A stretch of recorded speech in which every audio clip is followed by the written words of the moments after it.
Bonjour.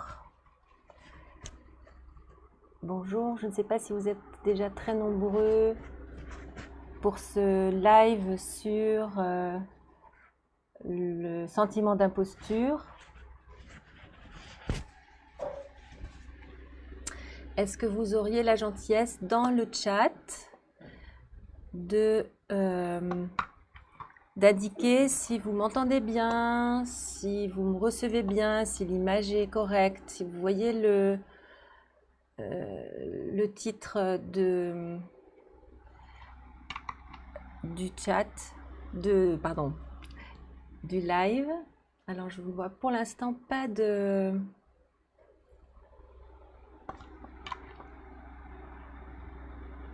réponse. Alors, voyons. Ah, très bien, ça commence. Donc je vois Alem Chaba, bonsoir. Bonsoir Laurence. Bonsoir Sacha. Super, merci pour le retour. Parfait. Alors on va attendre peut-être un petit peu que tout le monde se connecte parce que je crois qu'il y a beaucoup de gens qui se connectent ce soir sur ce live. Bonjour Mirko.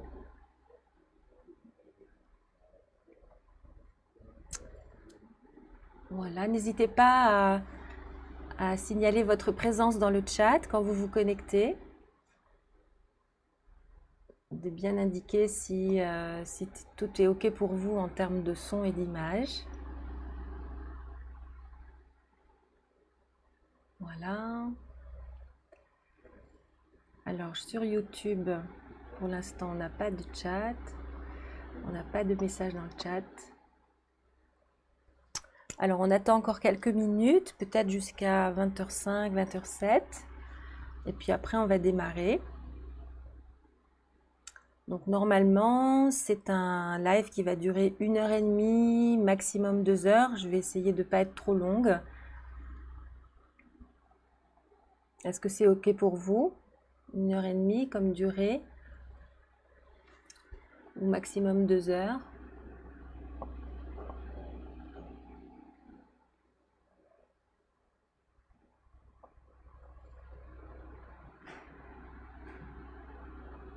Bien. Alors, je vous propose peut-être... ah, voilà. Bonjour Arnaud. Je ne sais pas exactement si c'est Maïlis ou Arnaud. Bonjour Floriane. Soraya, bonjour.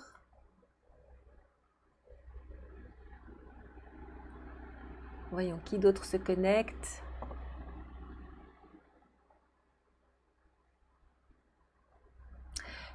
Alors, très bien. 1h30, 2 heures, c'est très bien. Bah, parfait. De toute façon, je ne ferai pas plus que 2 heures.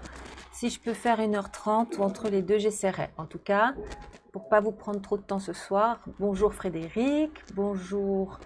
Ah oui, c'est Maëlys, d'accord. Enchantée Maëlys. Très bien.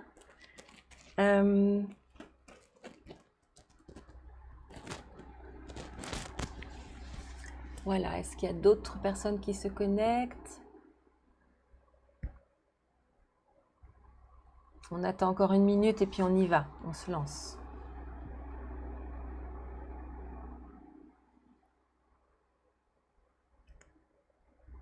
Bonjour Nathalie. Coucou. Bonjour Blandine.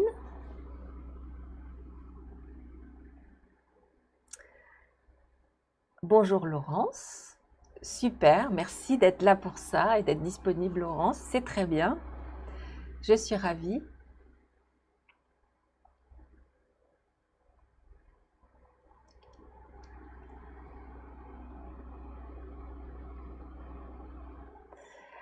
Alors, bonjour Shiny Shine, Francine. Donc, bonjour Francine, bonsoir.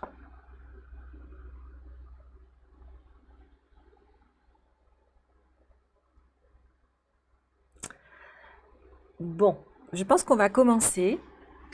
Et puis, ceux qui se connectent, bonsoir Noël. Ceux qui se connectent petit à petit prendront le train en marche. On va commencer doucement et puis comme ça laisse le temps aux personnes qui ne sont pas tout à fait connectées encore, qui ne sont pas encore là, de ne pas être trop dépaysé. Alors, donc aujourd'hui, je vais vous parler du sentiment d'imposture et puis de la façon évidemment de le dépasser. Alors, comme introduction, je vais vous raconter un petit peu qui je suis. Je vais essayer de vous montrer que j'ai moi-même évidemment été sujette au sentiment d'imposture et vous raconter dans un premier temps comment j'en suis venue à bout, en tout cas comment j'ai pu le gérer.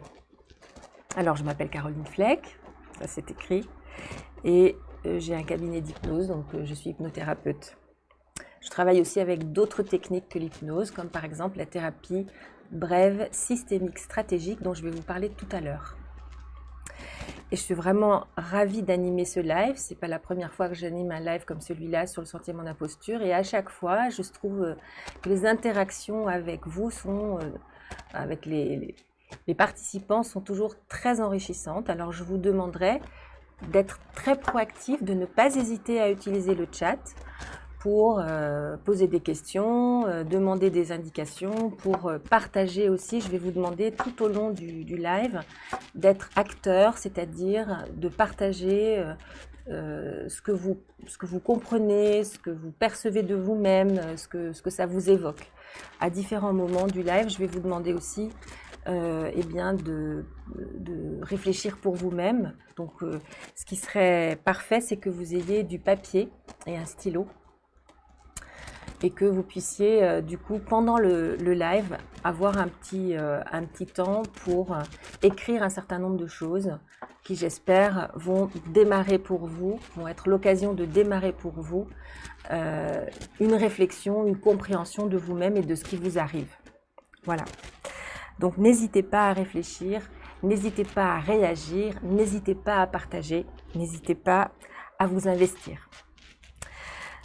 Alors, peut-être que la première chose que vous pourriez faire en termes de partage serait d'écrire dans le chat ce que vous attendez de ce live. Donc, est-ce que vous pouvez simplement noter dans le chat ce que vous pensez y trouver, ce que vous aimeriez obtenir, ce que vous aimeriez peut-être transformer dans votre vie ?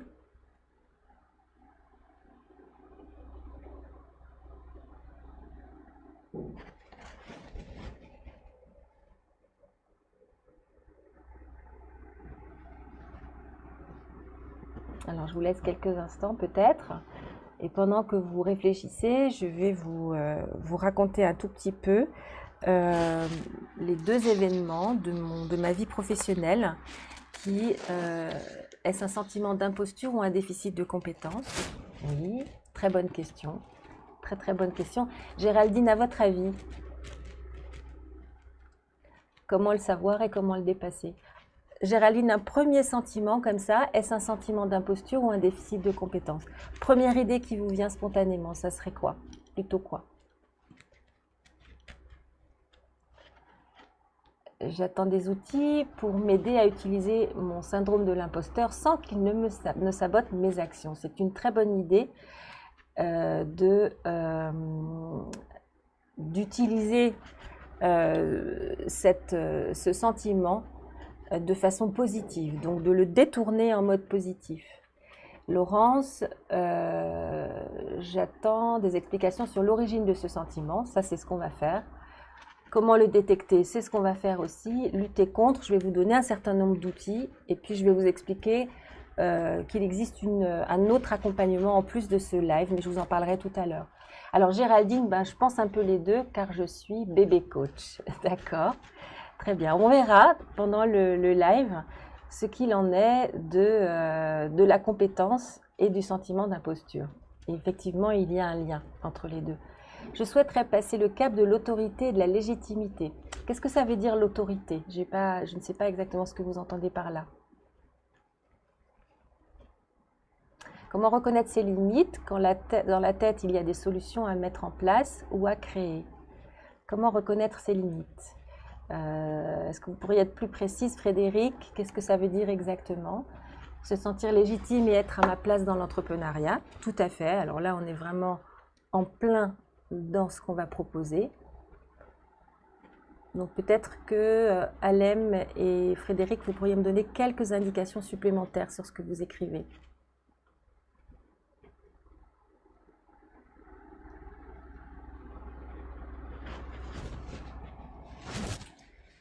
Alors, la légitimité, la reconnaissance de ses compétences. Absolument, tout à fait. Elle aime de l'expertise.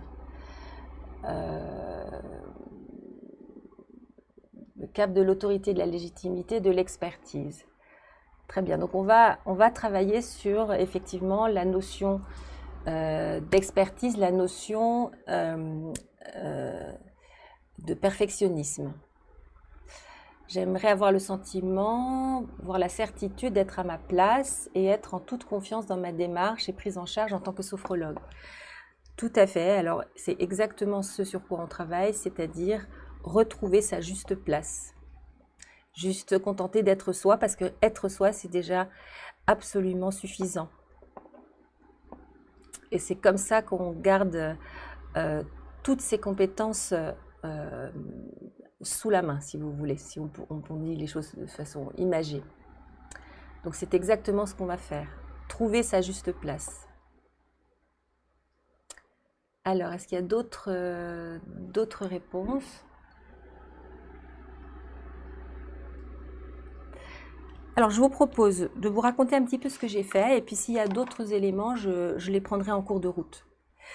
Alors, moi j'ai fait des études, et après mes études, j'ai mis en place beaucoup de projets qui ont abouti, mais je n'ai pas ressenti mes limites physiques, je me suis pris un gros mur. D'accord, donc vous étiez certainement dans un travail acharné, qui est une des caractéristiques des gens qui ont un sentiment d'imposture. Et évidemment, on arrive souvent à un burn-out dans ces cas-là. Alors, me connecter, comprendre mieux grâce aux échanges et à votre expérience et connaissances à mes clients face à ce sentiment. Oui, se connecter à soi-même, c'est exactement le fil rouge qu'on va poursuivre. Et mieux comprendre ce qui nous arrive quand on a un sentiment d'imposture, c'est effectivement fondamental. J'ai tout pour me lancer, mais je suis bloquée. L'idée, effectivement, c'est de ramener les choses, ramener les projets à quelque chose de réalisable et de sortir de ces injonctions qu'on a tous intérieurement, de faire toujours parfait et merveilleux du premier coup. L'idée, c'est d'apprendre à faire en faisant. Alors, je vous raconte juste en 2 mots. J'ai commencé à travailler dans la haute couture. Et il se trouve que dans la couture, quand on y travaille, on a besoin d'avoir un certain look. Et je ne me sentais jamais suffisamment bien habillée, je ne me sentais jamais suffisamment trendy, si on pourrait dire ça comme ça. Et pourtant, dans mon travail, il y avait des gens qui me disaient « Ah, j'aime bien ton look en maille, ah, j'aime bien ci, j'aime bien ça ». Et moi, je pensais toujours qu'ils étaient en train de se moquer de moi. Alors, évidemment, pourquoi? J'imagine que c'est à mettre en lien avec mon adolescence, où j'ai été victime de harcèlement au collège. Harcèlement qui portait sur mon apparence physique et mes vêtements. Si bien que dans ce travail, j'étais dans l'incapacité absolue de surmonter ce sentiment d'imposture, de ne pas être absolument à ma place, puisque j'étais toujours tout à fait insatisfaite de mon apparence physique. Et j'ai dû quitter ce job. Et je me suis réfugiée à l'école, c'est-à-dire que je suis devenue professeure des écoles. Évidemment, ça n'a pas grand-chose à voir. Et là encore, en tant que professeure des écoles, je me suis coltiné un très fort sentiment d'imposture. Moi, j'arrivais du monde du luxe et je me suis retrouvée dans une petite école de banlieue paisible. Et le premier jour de classe, j'ai vu arriver les enfants et leurs parents, des dizaines d'enfants. Et j'ai vu tous ces gens me scruter des pieds à la tête. Et je les entendais dire « C'est la maîtresse. C'est elle, c'est la maîtresse. » Alors autant vous dire qu'à ce moment précis, de ma vie, la seule chose que j'avais envie de faire, c'était de fuir le plus loin possible, parce que je ne me sentais absolument pas du tout la maîtresse. Alors, je regarde dans le chat. Moi, c'est la peur de l'échec et du coup la procrastination. Alors, évidemment, la peur de l'échec et la procrastination sont deux caractéristiques du sentiment d'imposture et on va y travailler. Je me lance en février dernier. Je me suis lancée en février dernier en tant que médiateur et coach indépendant. Cependant, 30 ans de salariat, le marketing n'est pas évident. Ok. Donc, ce que vous me dites, Cathy, c'est que vous avez du mal à être indépendante, peut-être, c'est ça, et que c'est pas simple de vous vendre, si j'ai bien compris. Frédéric, un travail perso, donc en famille recomposé, et pour mon mari, bref, je pensais à un travail d'équipe, et le couple a explosé. Mon mari est parti après 20 ans de mariage avec une jeune femme. Ça, c'est pas très marrant. C'est une histoire de confiance en soi. Oui, Nathalie, c'est une histoire de confiance en soi, bien sûr. Alors, je vous raconte la suite et puis je ferai des allers-retours. Ai-je la légitimité? C'est effectivement la question que tous les gens qui ont un sentiment d'imposture se posent. Je vous raconte la suite et puis je ferai des allers-retours entre ce que je vous raconte et puis ce que vous me dites dans le chat. Et puis, donc, j'ai dû aller en classe et j'ai dû faire la maîtresse. Et il s'est passé quelque chose d'extraordinaire qui m'a servi toute ma vie. En fait, tous les jours, pendant toute l'année, il y avait ces dizaines de pères d'yeux braqués sur moi. Et puis, j'ai découvert que pour eux, il était absolument évident que j'étais la maîtresse. Et découvrir et voir dans leurs yeux le fait que c'était incontestable et qu'ils avaient besoin que je sois la maîtresse et que j'ai un comportement de maîtresse, eh bien, ça a eu raison de ce sentiment d'imposture. En fait, ça ne s'est pas fait en un jour. Évidemment, au début, j'ai surinvesti le job, j'ai surtravaillé parce que j'ai en permanence essayé de compenser mon sentiment d'insuffisance, de ne pas être à ma place. Et 100 fois par jour, je me suis dit oh, pourvu que personne ne rentre dans ma classe maintenant. Et puis un jour, j'ai fini par assumer. J'ai fini par assumer la position dans laquelle j'étais, dans laquelle ils m'avaient mise, les élèves m'avaient mise et leurs parents m'avaient mise. Et j'ai compris quelque chose de très important, j'ai compris que je n'avais pas besoin de m'efforcer à être légitime. Je n'avais pas besoin de me sentir légitime en force pour faire les choses. J'ai compris que cette légitimité, elle viendrait en faisant. Que ce n'est pas un préalable. Je suis légitime, donc je fais. C'est je fais et donc je deviens légitime. Et que cette légitimité, elle me serait donnée par ceux pour lesquels je fais et non pas par moi. J'ai compris en fait qu'on apprend en faisant et je me suis souvenue de ce principe pédagogique du learning by doing, c'est-à-dire que la légitimité vient de ceux pour lesquels on fait les choses et elle vient en faisant. Et bien des années plus tard, j'ai revisité mon parcours à la lumière de cette phrase que m'a dit un jour un de mes professeurs à l'école d'hypnose. Il m'a dit « Fake it until you make it », c'est-à-dire « fais semblant jusqu'à ce que tu saches faire ». Et j'ai compris que c'est ce que j'avais fait. J'ai fait semblant d'être la maîtresse jusqu'à ce que je devienne la maîtresse. Et encore aujourd'hui, ça arrive dans la rue ou sur les réseaux sociaux, bien des années après, parce que j'ai arrêté ce travail depuis très longtemps, qu'on me reconnaisse et qu'on m'aborde en me disant « Hé, maîtresse !» Alors, voyons, je regarde dans le chat.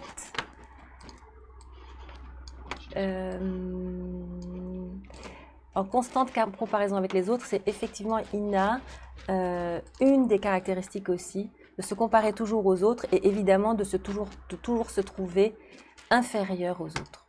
C'est absolument ça. Alors, on a un petit problème technique à régler, juste 2 petites secondes, donc on va faire une toute petite pause. Peut-être vous pouvez déjà réagir sur ce que je vous ai raconté.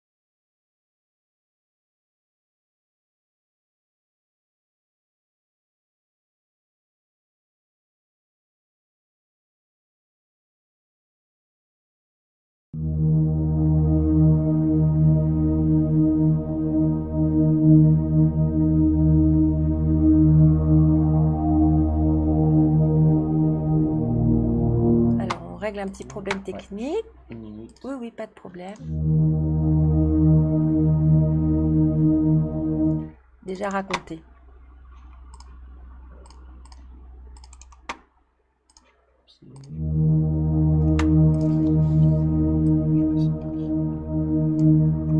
Ok, et la caméra ou pas? Ouais, ok.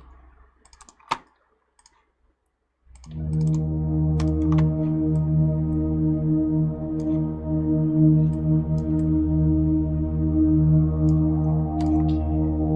Et voilà, donc là vous cliquez là-dessus. Il y a Très la bien. petite musique qui se lance, plus le micro et la caméra dessus. Ok, Normalement ça ressemble à peu près à ce que... d'accord, c'est très bien. Merci beaucoup. Alors, je suis désolée, on avait un petit problème technique de musique et donc ça vient d'être réglé, donc on va pouvoir continuer.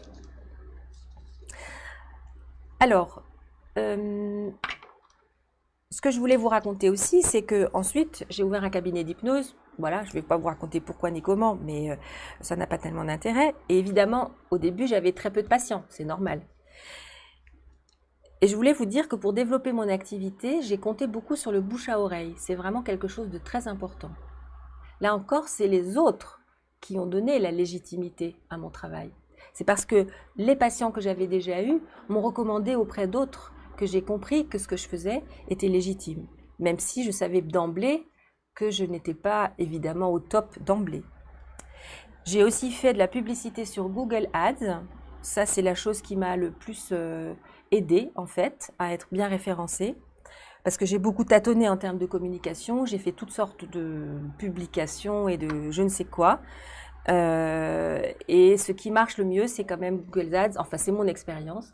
Et par ailleurs, j'ai aussi toujours demandé aux patients avec lesquels ça s'était bien passé, évidemment, de mettre des avis sur Google, puisque les avis sont quand même très importants. Là encore, le regard des autres, les avis positifs, ceux qu'on a su solliciter, sont une aide très importante par rapport au sentiment de légitimité, d'illégitimité ou d'imposture. En fait, je me suis autorisée à créer mon travail, ma pratique, ma communication petit à petit, par essai-erreur, par tâtonnement. Je me suis autorisée à faire les choses progressivement, de la même façon que progressivement j'étais devenue une enseignante, alors que le premier jour je ne l'étais pas encore. Et vous verrez au cours de ce live que pour dépasser le sentiment d'imposture, il ne s'agit absolument pas de se forcer, de se convaincre, de se manipuler soi-même. Il s'agit tout simplement de faire un pas après l'autre. Le plus petit pas possible, après le plus petit pas possible. Et puis, il s'agit aussi de ne pas lutter contre ce sentiment d'imposture. Ça ne sert à rien de lutter contre. On fait juste un pas de côté. Un pas de côté pour faire autre chose. Faire. Le sentiment d'imposture peut rester là.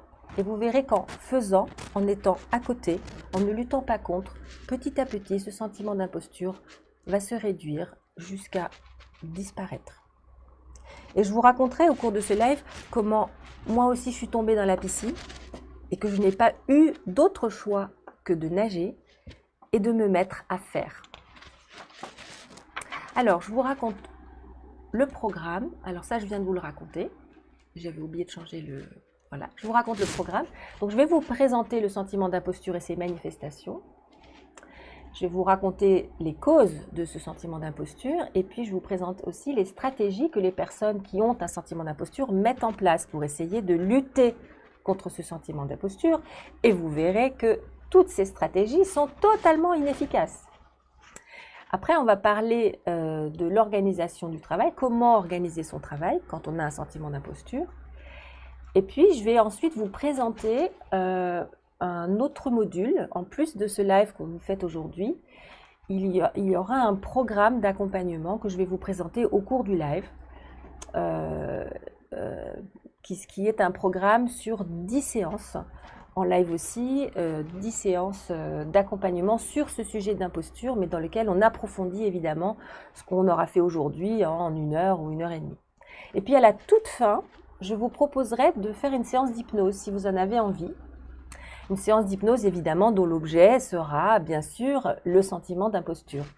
Alors, si vous avez envie d'assister à cette séance d'hypnose, l'idéal serait que vous soyez installé confortablement sur un fauteuil ou un canapé, que vous ayez peut-être les jambes relevées et que vous n'ayez pas à tenir avec la main le téléphone ou l'ordinateur avec lequel vous me recevez, que vous puissiez le poser quelque part de façon à vraiment pouvoir vous concentrer et être vraiment détendu.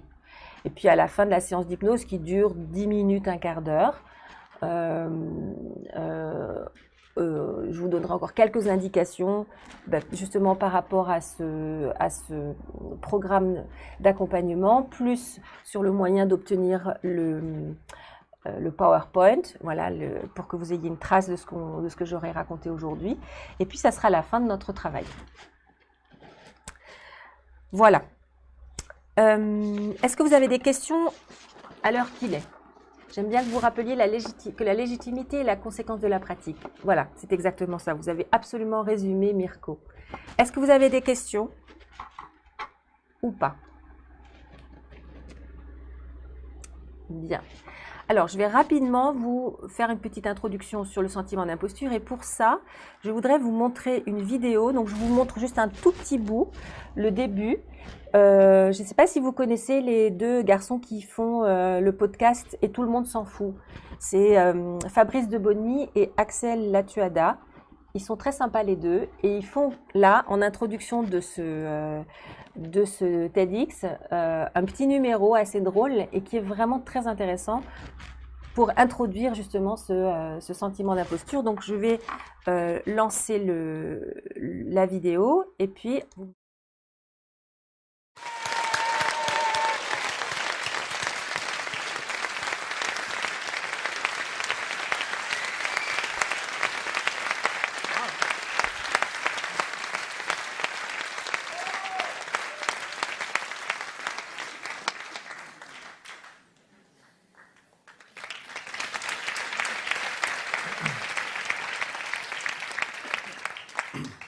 Ça se voit, Fabrice.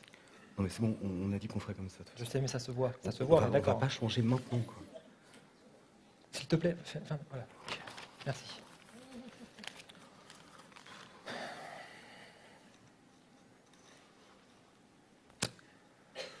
On est emmerdé.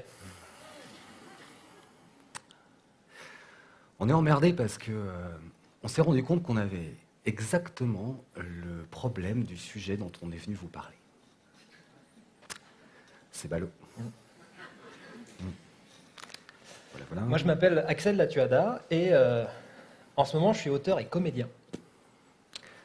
Moi, je m'appelle Fabrice Debony et en ce moment, je suis auteur et réalisateur. Moi, je ne sais pas ce que je fous là. En fait, je crois que je suis un imposteur. Mais non. C'est-à-dire que la plupart du temps, je me dis que de toute façon, il y a forcément quelqu'un, quelque part, qui est beaucoup plus intéressant que moi et qui devrait être à ma place. Et moi, je crois que je vais vomir. Parce que là, au moment où je vous parle, je suis extrêmement mal à l'aise. Parce qu'en fait, le truc, c'est que j'ai la croyance que quand on me filme, en fait, je suis toujours moche à l'écran. Vous voyez ? Donc, comme un bon réalisateur, je me cache toujours derrière les caméras. Voilà. Ouais, bon, ce qu'il ne vous dit pas, c'est qu'il est aussi coach spécialisé en neurosciences appliquées. Ouais. Et il ne le dit pas parce qu'il croit que s'il vous dit ça, il crâne. Ça vous arrive à vous de croire des trucs à la con comme ça qui vous rendent malheureux? En fait, ce qu'il veut vous demander, c'est quand la dernière fois de votre vie que vous avez renoncé à quelque chose en vous trouvant comme bonne raison une phrase du genre... Non, moi je suis comme ça. Parce que, en fait, franchement, je vais vous poser une question. Est-ce que vous trouvez ça pertinent de croire dans votre vie des choses avec lesquelles vous n'êtes pas d'accord, déjà, et qui, ensuite de ça, vont vous empêcher de faire ce que vous voulez? Et si vous savez, c'est toutes les phrases qui commencent par non, mais Non, mais de toute façon, moi, je suis trop vieux pour faire ça. non, mais moi de toute façon, j'ai pas le temps de faire ça. Non, mais de toute façon, j'ai pas assez confiance en moi. Non, mais moi je peux pas faire un TEDx parce que je suis moche à la caméra. Non, mais de toute façon, moi, je peux pas faire de TEDx parce que je suis pas intéressant. C'est toi qui le dis, c'est pas moi. Vous voyez tout ça, hein, ça s'appelle des croyances. Alors pour ceux qui prennent des notes, ça s'écrit C-R-O-Y. Non, non, c'est bon. Ils savent comment ça s'écrit. Ça c'est une croyance. Oui, bon. Ah, écoute, donc, une croyance, en fait, hein, c'est, pour résumer, c'est toutes les pensées, c'est toutes les opinions que vous avez dans la tête et que vous considérez comme étant la vérité. Ok ? Et au bout d'un moment, toutes ces pensées, eh ben, on va finir par croire qu'elles deviennent notre identité. Moi, par exemple, je suis pas photogénique. C'est à cause de la répartition en fait de mon visage sur la T'as forme. déjà dit ça. T'as déjà dit. Oui, pardon. Voilà. Alors, je ne sais pas si vous les connaissez, ces deux-là, mais en tout cas, je trouve que le petit numéro qu'ils font au début de leur TEDx, c'est vraiment intéressant, puisqu'ils établissent la notion de croyance. Et la notion de croyance, elle est vraiment centrale dans le problème du sentiment d'imposture. Il y a une croyance, évidemment dévalorisante pour les gens qui ont un sentiment d'imposture, et cette croyance, c'est l'idée qu'on est insuffisant. Évidemment, cette croyance ne repose sur rien de réel, parce que c'est le principe d'une croyance. La croyance, c'est une certitude, c'est-à-dire qu'on a une conviction profonde que la façon dont nous percevons la réalité est la bonne. Mais en réalité, c'est une distorsion de la réalité. On ne voit pas la réalité comme elle est. Et en général, ces croyances qu'on a tous, on a tous des croyances. Elles sont différentes selon les gens. Ces croyances, elles se fondent sur un certain nombre d'expériences, des expériences qu'on a vécues peut-être plusieurs fois et qui se sont comme généralisées, comme si elles devenaient la vérité. Comme si ces croyances, ces expériences qu'on avait vécues devenaient référentes. Et du coup, ces croyances, elles s'auto-entretiennent, c'est-à-dire que tout ce qu'on peut trouver dans la réalité qui viennent étayer et qui viennent confirmer ces croyances, eh bien, elles viennent les renforcer. Elles viennent prouver que ce qu'on croit est la réalité et elles viennent se substituer à la réalité. Alors, dans le sentiment d'imposture, évidemment, la croyance, c'est que toutes les preuves concrètes qui prouveraient qu'on a une compétence, qu'on est légitime, qu'on a une expertise, que toutes ces preuves ne sont pas véridiques, qu'elles cachent une insuffisance, une incompétence. Alors, je voudrais vous proposer dès maintenant de commencer à travailler. Est-ce que vous pourriez prendre une feuille et puis sur la feuille, vous faites comme les deux du TEDx, vous écrivez « mais non » et puis vous continuez les phrases avec des choses qui vous sont personnelles. « Mais non, je ne suis pas assez ce que vous voudrez »,« mais non, je suis trop »,« mais non, je ne peux pas ». Alors, vous en écrivez plusieurs, comme ça, sans trop réfléchir. Hein, vous écrivez de façon un peu automatique. Et puis, peut-être que vous pouvez, dans le chat, partager une ou plusieurs phrases qui vous intéresseraient.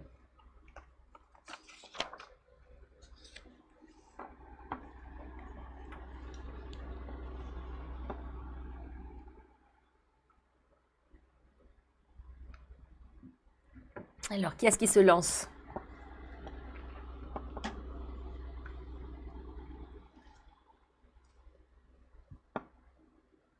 Allez-y, lancez-vous. Ça peut être « mais non, je ne suis pas assez intelligent, je ne suis pas assez compétent, je ne suis pas assez prêt. Mais non, je suis trop sensible. Mais non, je ne suis pas assez expérimenté, je n'ai pas assez d'expérience. Je ne suis pas assez convaincante, je ne suis pas assez capée. Mais non, je ne suis pas assez expérimentée. » Alors, merci pour vos partages. Mais non, je ne suis pas assez experte et formée. Mais non, je ne peux pas gérer une entreprise.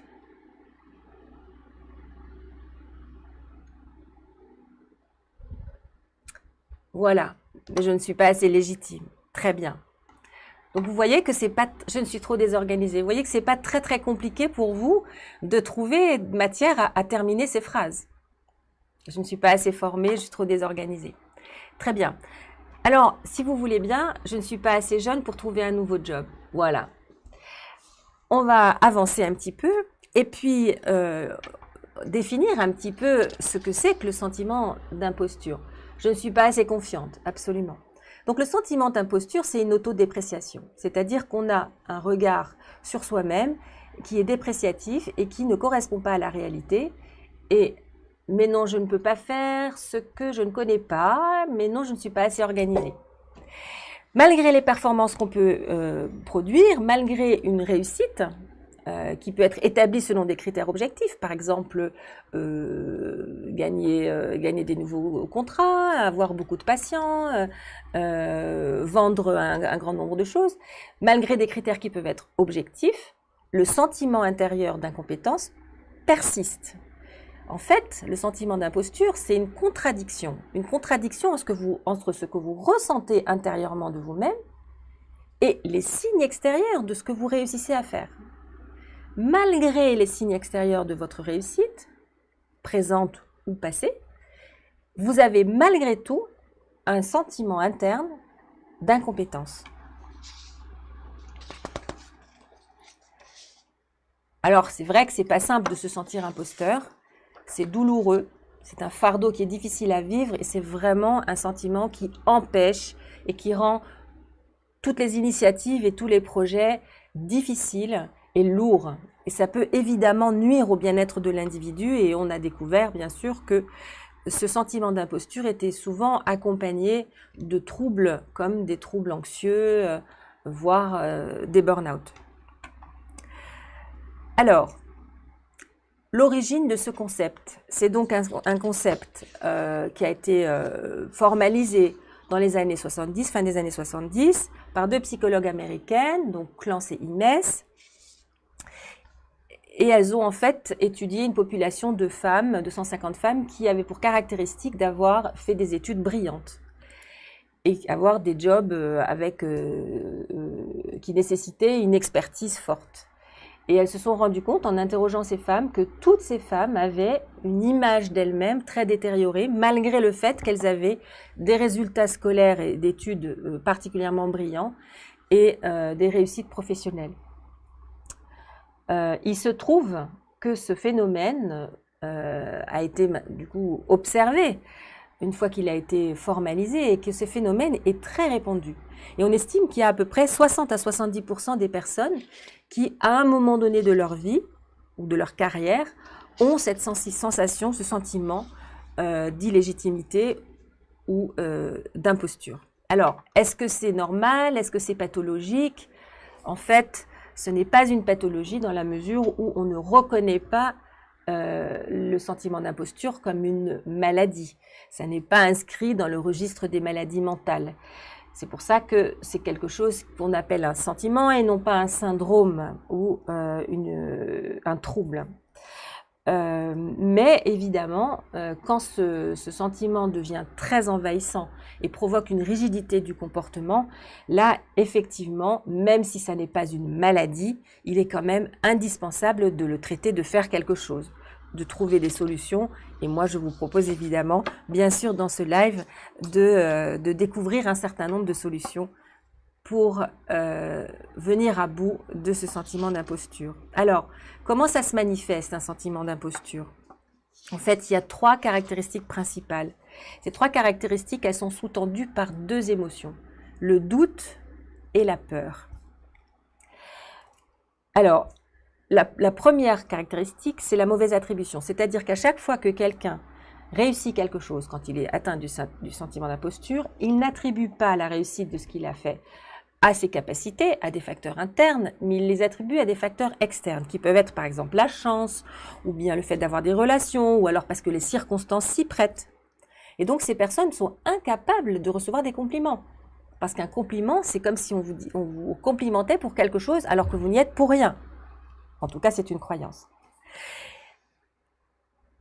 Ce qui fait que ces personnes ont en permanence l'impression de duper leur entourage.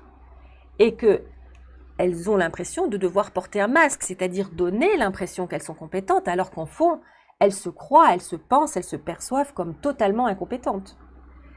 Ce qui fait que chaque succès et chaque réussite est perçu non pas pour ce que c'est, mais comme une tentative supplémentaire de duper l'entourage, de faire croire qu'on est compétent alors qu'en réalité on ne l'est pas. Et plus on réussit, plus on obtient des réussites, et plus ces réussites viennent aggraver ce sentiment d'imposture, puisqu'à chaque fois, la personne se rend compte qu'il ne s'agit pour elle que de faire croire qu'elle est compétente et qu'elle est légitime. C'est comme si ces personnes étaient dans une contradiction permanente entre l'image qu'on leur renvoie et ce qu'elles perçoivent dans leur vécu intérieur. Comme elles ont l'impression de porter un masque, évidemment, elles ont peur, évidemment, d'être démasquées.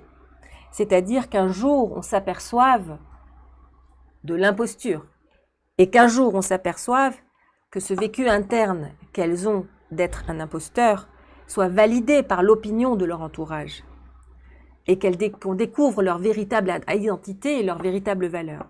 Donc, vous voyez que derrière ces 3 caractéristiques principales, il y a ce doute permanent. C'est-à-dire que les personnes doutent en permanence de leurs compétences et elles portent une attention particulière à leurs lacunes et à leurs insuffisances. Et elles pensent, et vous avez parlé tout à l'heure de la comparaison avec autrui, que autrui sera forcément meilleur, sera forcément plus compétent. Donc c'est une véritable entreprise de dévalorisation qu'elles se font vivre à elles-mêmes. Donc on a vu que derrière ces 3 caractéristiques, il y avait 2 émotions prépondérantes, le doute et la peur. La peur de ne pas être à la hauteur, la peur d'être démasqué.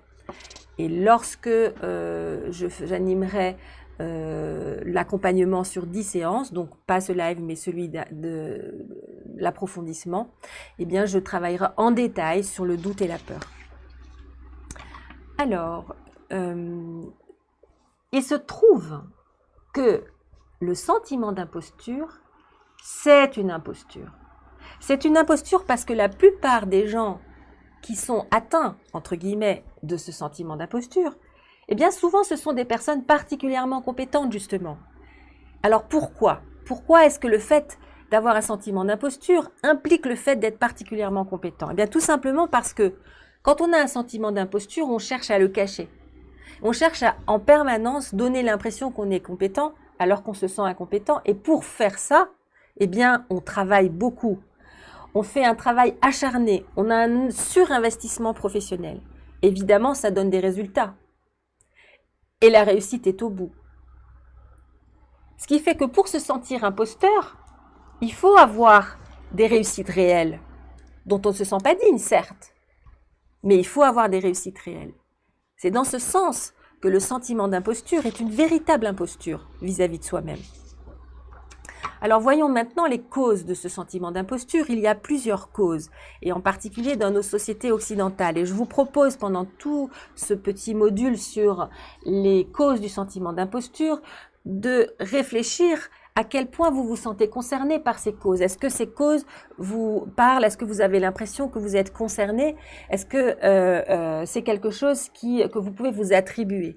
Et je vous propose de noter sur vos feuilles chaque cause et de lui attribuer une note de 0 à 3, un score. Donc 0, vous n'êtes pas du tout concerné, c'est pas du tout vous. 1, peut-être un peu à la marge. Et puis 2, vous êtes assez concerné. Et 3, vous êtes vraiment très concerné. Et puis je vous propose à la fin de partager peut-être les scores sur lesquels vous êtes le plus concerné. Très bien. Alors, la première des causes, c'est l'individualisme de notre société. En fait, on est dans une société tellement individualiste dans laquelle règne l'esprit de compétition et de performance. Évidemment, cet esprit de compétition amène à une comparaison avec les autres et pour ceux qui ont un sentiment d'imposture, amène évidemment à la dépréciation de soi. Quand on a un sentiment d'imposture, ça aggrave évidemment ce sentiment d'infériorité.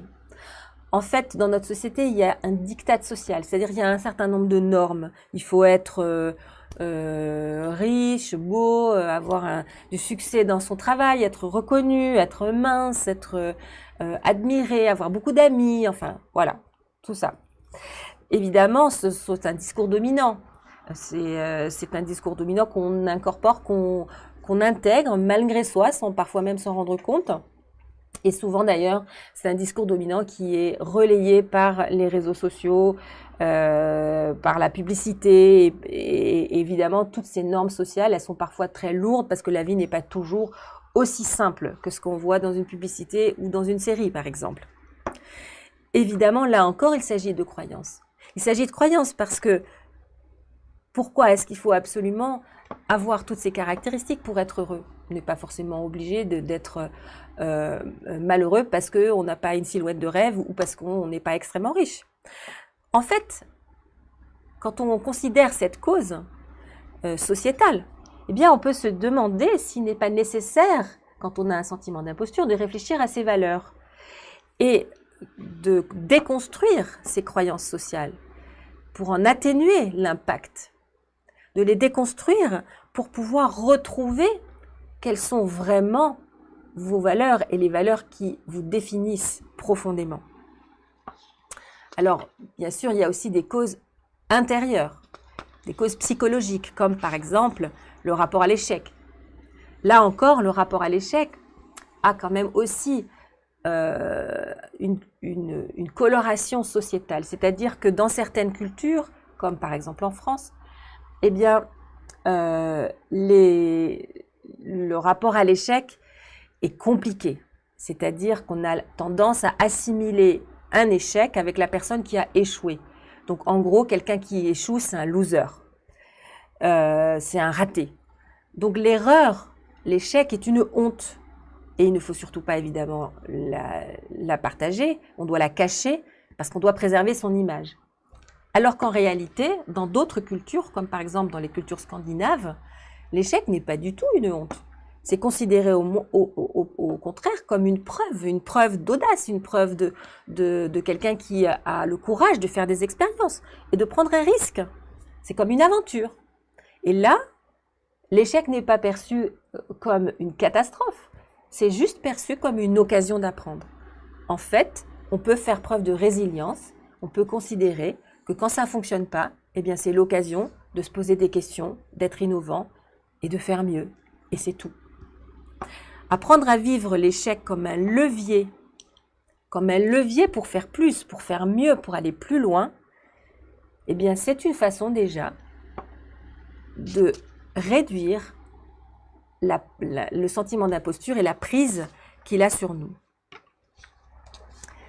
Alors, il y a un autre phénomène qui est lié à l'enfance. Le phénomène qui est lié à l'enfance, c'est que souvent, les compétences des enfants sont surestimées ou sous-estimées. Par exemple, il peut y avoir une situation dans une famille où on surestime l'intelligence de l'enfant et où on lui demande, explicitement ou implicitement, de réussir à tout prix, d'être absolument brillant. Donc l'intelligence dans ce type de famille est extrêmement valorisée et elle est perçue comme un don. Tu es intelligent, donc tu dois réussir. L'enfant, évidemment, avec cette pression, va se sentir obligé de ne pas décevoir. Et souvent, cette pression de ne pas décevoir amène à un sentiment d'imposture. C'est exactement la même chose en sens inverse, quand dans une famille, on sous-estime les qualités d'un enfant. Parce qu'il ne faut pas faire trop de compliments, parce que la vie sera dure, etc., etc. Et dans ce cas-là, l'enfant, petit à petit, en grandissant, ne réussit pas à reconnaître ses propres qualités. Il ne les perçoit même pas. Il n'a pas appris à percevoir et à évaluer ses propres qualités. Ce qui engendre effectivement, en grandissant, une très grande difficulté à s'attribuer le mérite de ce qu'on aura réussi. Et puis parfois, il y a une différence entre la façon dont un enfant est perçu. Par exemple, un enfant qui est perçu à l'école comme extrêmement bon et qui, à la maison, est perçu comme un cancre ou un enfant difficile. Ou le contraire, un enfant qui, à la maison, travaille bien, etc., fait bien ses devoirs, est sage, etc., et qui, à l'école, n'est pas du tout perçu de la même façon, est perçu de façon négative. Et en fait, dans cette différence, dans cette opposition dans la perception qu'on peut avoir d'un enfant, eh bien, l'enfant va choisir toujours la mauvaise opinion. Il va considérer que l'opinion positive est un mensonge. Et je vous expliquerai tout à l'heure, enfin juste après, ce que c'est que le biais de négativité, c'est-à-dire le fait de ne toujours donner crédit qu'à ce qui est négatif et non pas à ce qui est positif. Alors parlons justement du biais de négativité. Le biais de négativité, c'est le fait que notre cerveau, constitutivement, neuronalement parlant, il est plus facilement négatif que positif. C'est-à-dire qu'on a plus souvent tendance à voir les choses négatives, à les considérer comme négatives, à croire ce qui est négatif que ce qui est positif. Pourquoi? Eh bien, parce qu'on a un cerveau, une partie de notre cerveau qui est située à l'arrière de notre tête, qui est le cerveau reptilien. C'est le cerveau, si vous voulez, qui est la plus ancienne structure du cerveau dans l'évolution de l'espèce humaine. Et ce cerveau, il fonctionne de manière automatique. C'est-à-dire, il fonctionne avec un objectif précis qui est de nous permettre de survivre.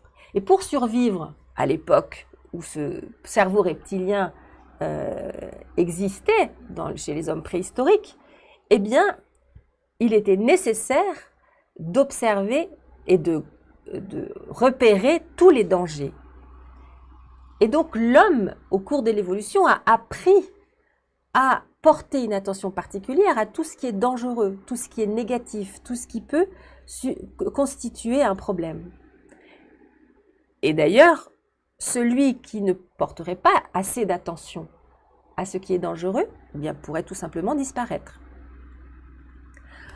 Aussi, je pense qu'il est possible d'apaiser sa culpabilité quand on a un sentiment d'imposture et qu'on se dit « oui, je vois tout en noir, je suis négatif, etc. » en se disant que c'est tout simplement un réflexe cérébral de tous les êtres humains et qui est un réflexe cérébral millénaire.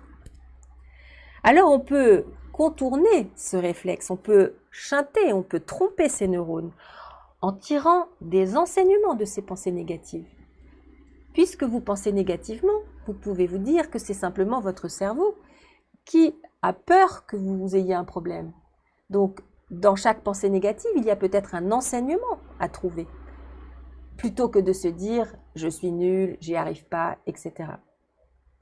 En fait, on peut considérer ce cerveau reptilien, qu'on pourrait aussi par exemple appeler un fonctionnement inconscient, on pourrait considérer que ce cerveau automatique, eh bien il n'est pas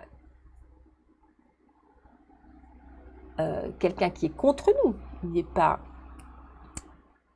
un obstacle, il est tout simplement un allié. Il est comme un ange gardien. Alors, je vous propose de partager vos scores. Parmi les 5 causes du sentiment d'imposture, quel est votre score? Géraldine, elle a 10. 3 pour tout, ok. Shiny, vous dites 2 ou 3, ok. Maëlys, 3. Qu'est-ce qu'il y a écrit encore? Voyons, il faut que j'arrive à remonter le chat. D'accord, il y a beaucoup de 3. Hein. Beaucoup de 3.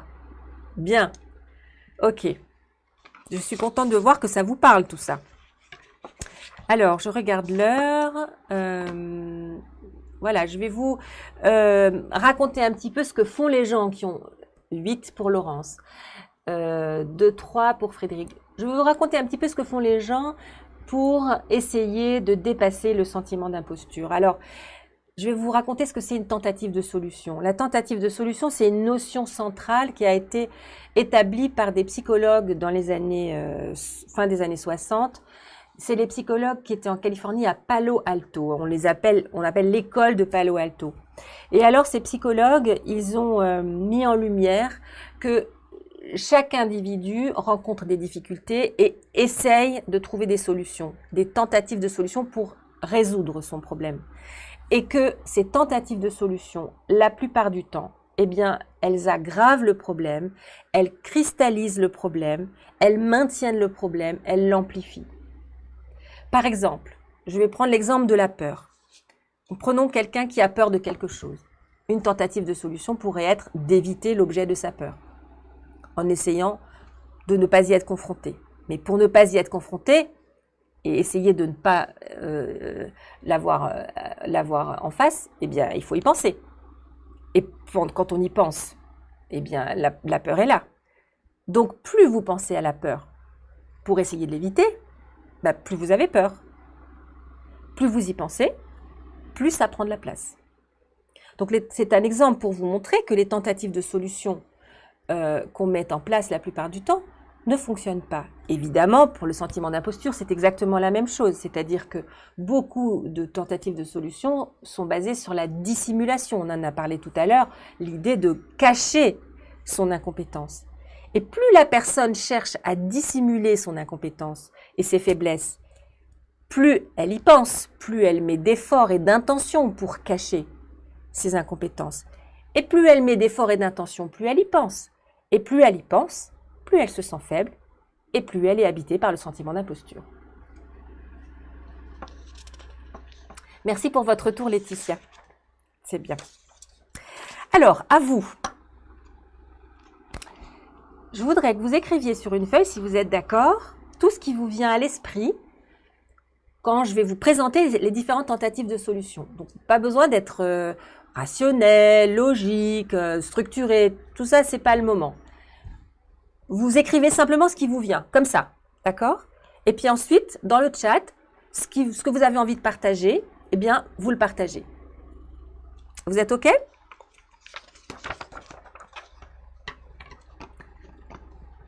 Alors, on en a parlé déjà, les gens qui ont le sentiment d'imposture travaillent comme des acharnés. Ils travaillent comme des acharnés parce qu'ils ont besoin en permanence d'essayer de rattraper un retard pour devenir aussi bons que ce qu'ils estiment devoir être. Mais ce faisant, ils rentrent en fait dans un cercle vicieux. C'est-à-dire que comme on est incapable de croire que le succès qu'on a réussi à produire grâce à ce travail acharné, eh bien c'est à cause de ce travail acharné. Comme on pense que ce succès, il est dû à d'autres choses, eh bien on se met à travailler encore davantage. Et plus on travaille, et plus on réussit, et plus on réussit, et plus on se dit que c'est pas à cause de soi. Et donc on se met à travailler davantage. Qu'est-ce qui se passe au bout de tout ça? Les gens qui travaillent autant et qui sont dans un travail, qui sont workaholiques, souvent finissent par faire un burn-out. Ensuite, le perfectionnisme. La plupart du temps, les gens qui travaillent beaucoup veulent faire quelque chose de parfait, atteindre une sorte, c'est comme une quête du Graal, atteindre la perfection. Parce qu'ils croient que quand ils auront atteint la perfection, eh bien, ils vont se sentir enfin légitimes. Alors, ils se fixent des attentes extrêmement élevées en se disant que quand ils auront atteint, grâce à un travail acharné, ces attentes extrêmement élevées, ça y est, ils pourront se sentir légitimes. Mais évidemment, ça n'arrive jamais. D'abord parce que la perfection n'existe pas, mais même si ces gens atteignaient 99% de leurs objectifs, eh bien, il y aurait toujours ce 1% qui permettrait de se dire « Ah oui, mais ça n'est pas parfait ». L'impossibilité d'atteindre la perfection, elle replonge les gens dans le sentiment d'imposture. Et elle les amène à vouloir rechercher à nouveau plus de perfection, plus parfait que ce qui a déjà été fait parfaitement, ou presque parfaitement. Et là encore, on entre dans un cercle vicieux. Plus on cherche à faire bien, plus on cherche à faire parfait, et plus on se dit que ça n'est pas parfait, et plus on essaye de faire encore mieux. Et puis, il arrive parfois que ce soit tellement difficile de vivre ce sentiment d'imposture et cette peur d'être démasqué, qu'on se replie sur soi-même, que les relations avec les autres deviennent plus difficiles et qu'on n'ose même plus demander de l'aide. Parce que si on demande de l'aide, ben c'est tout simplement un aveu de faiblesse. Ça veut dire qu'en réalité, on n'est pas à la hauteur. Ce qui fait que les gens qui ont ce sentiment d'imposture ne peuvent pas non plus déléguer. On ne peut pas demander à d'autres parce que ça voudrait dire qu'on n'est même pas capable d'assumer tout seul ce qu'on a à faire. Ce qui fait que petit à petit, au cours de la vie, dans les expériences professionnelles, la charge physique et mentale sur ces personnes s'aggrave de plus en plus. Là encore, il y a la menace de l'épuisement professionnel et du burn-out. Et puis il y a bien sûr, quelqu'un en a parlé tout à l'heure, le cercle vicieux de la procrastination. On a peur de ne pas réussir. On a cette anxiété de ne pas être au niveau. Alors du coup, on n'arrive pas à s'y mettre. Et comme on n'arrive pas à s'y mettre, on se critique encore davantage. Et l'anxiété s'aggrave encore. Et puis après, on arrive au pied du mur. Et là, on est obligé de mettre en place une énergie phénoménale, de surinvestir son travail et de travailler beaucoup plus qu'il serait nécessaire pour pouvoir quand même réussir. Souvent, même en ayant procrastiné et en ayant travaillé au pied du mur, il y a un succès. Mais comme on dénigre ce succès, eh bien ça aggrave le sentiment d'imposteur. Ce qui fait qu'à l'activité suivante, eh bien le processus de procrastination reprend le même cercle vicieux que ce que j'ai déjà décrit tout à l'heure. Donc vous voyez que toutes ces tentatives de solution sont totalement inefficaces parce qu'elles vous font entrer dans un cercle vicieux. Et vous voyez que toutes ces stratégies, que certainement vous connaissez, eh bien elles renforcent votre sentiment d'imposture au lieu de l'atténuer. Je vais vous raconter une petite anecdote personnelle pour vous montrer à quel point, quand on est atteint de ce sentiment d'imposture, on peut s'auto-saboter. Je vais vous raconter mon premier rendez-vous d'hypnose, mon premier vrai patient payant. J'avais déjà fait pas mal de séances gratuites, donc là, il n'y avait pas de problème.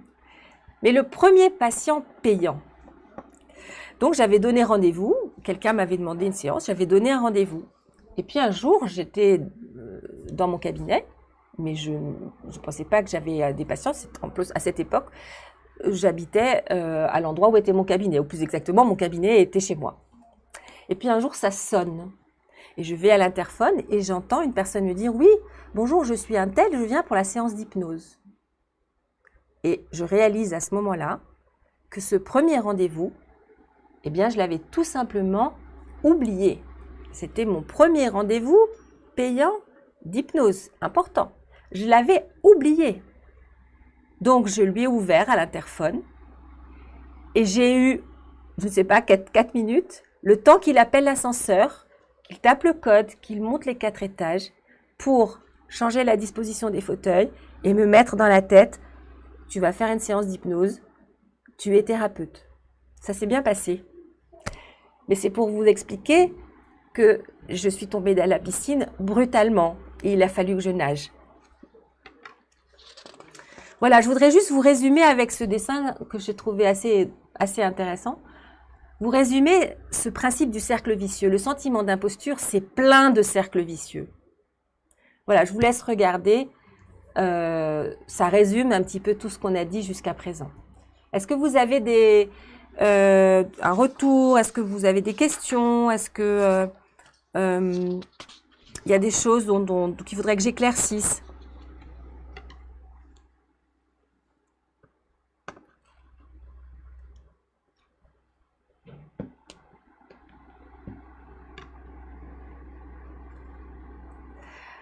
Bon, alors je continue et je voudrais voir avec vous comment on identifie si on souffre d'un sentiment d'imposture ou pas.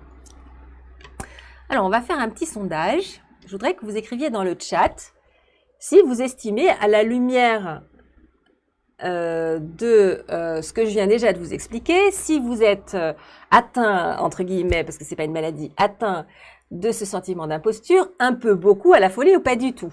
Alors, je vois en plein dans le cercle vicieux comment s'en dégager. On va voir, Noël. Laetitia, c'est très clair et très éclairant. Je suis 100% concernée. Cela est d'une certaine façon rassurant. Bien. À la folie pour Laurence. Allez-y. Dites-moi, un peu, beaucoup à la folie ou pas du tout? Beaucoup?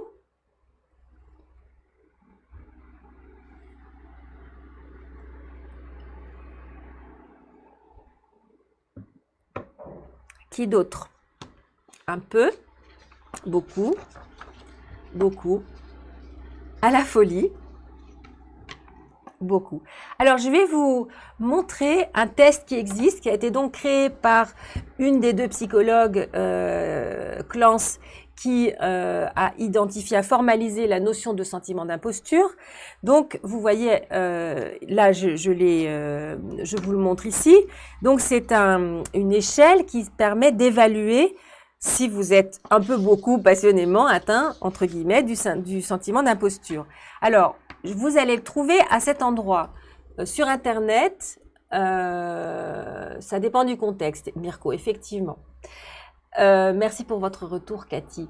Alors, sur le site de Psychomédia, alors il y a plusieurs endroits où on trouve ce test. Moi, je l'ai pris sur le site Psychomédia parce que c'est un site qui est sérieux. Donc, vous cliquez sentiment d'imposture sur Psychomédia et vous êtes arrivé sur cette page. Alors, vous ferez attention parce que vous voyez là, je vous ai mis une flèche. Ça commence à l'endroit de « Êtes-vous un homme ou une femme ?» Parce que au-dessus, il y a un petit truc jaune où il y a écrit « Commencer le test » et ça, c'est un test de QI, ça n'a rien à voir. D'accord? Et donc, vous répondez à un certain nombre de questions et à la fin, vous avez le résultat. Voilà. Donc, je vous suggère de peut-être maintenant ou peut-être tout à l'heure d'aller voir et passer ce test. Je l'ai passé 98% de score. Très bien. Alors, on continue. Je vais vous parler du coup, je l'ai abordé un petit peu tout à l'heure. Je vais vous parler de la thérapie brève stratégique systémique. Donc, je vais vous faire une hypnose tout à l'heure et puis je travaille en hypnose avec les patients qui ont ce sentiment d'imposture, mais pas seulement. Pas seulement. Alors, je vous ai parlé des tentatives de solutions qui ont été formalisées par l'école de Palo Alto. Et je voudrais donc vous raconter que la thérapie brève systémique stratégique, c'est une approche de résolution de problèmes et qui met le focus sur les interactions. Elle repose sur le concept donc, de tentative de solution dont on a parlé et elle cherche à faire en sorte que le patient renonce à ses efforts infructueux pour résoudre son problème. L'idée, c'est de prendre conscience. Oui, vous recevrez le support du live à la fin. Il faut s'inscrire et vous verrez à la fin, je vous montrerai. Et vous pourrez recevoir par mail le support du livre. Il faut juste mettre son mail et son nom, son mail à la fin. Donc, ce que je disais, c'est que plus vous faites des efforts infructueux, plus vous faites ces efforts dont on a parlé tout à l'heure, tout ce qu'on a décrit, pour résoudre le sentiment d'imposture, plus vous vous enfoncez dans le sentiment d'imposture. Alors, la stratégie et la systémie, c'est obtenir des résultats sur une courte période. On ne va pas commencer à travailler sans savoir où on va pendant des années, parce qu'il faut que rapidement on puisse se mettre au travail et obtenir et construire et obtenir des résultats. Comprendre les interactions d'un individu avec son environnement, c'est exactement le travail de systémie. Qu'est-ce qui fait que vous êtes dans cette position où vous avez une si mauvaise image de vous-même? Et quelles sont les interactions que vous avez avec votre environnement qui maintiennent votre problème? Alors, ce que je vous propose, c'est sur les feuilles que vous aviez, d'écrire la première personne qui vous vient à l'esprit quand vous pensez à système d'imposture. C'est-à-dire, qu'est-ce qui fait partie de votre système, de votre environnement, et qui vous maintient dans l'idée de votre propre imposture? Qui fait partie du jeu? Donc vous pouvez, il y a peut-être une ou plusieurs personnes ou des situations, vous pouvez l'écrire sur vos feuilles et vous pouvez aussi partager, si vous avez envie, dans le chat.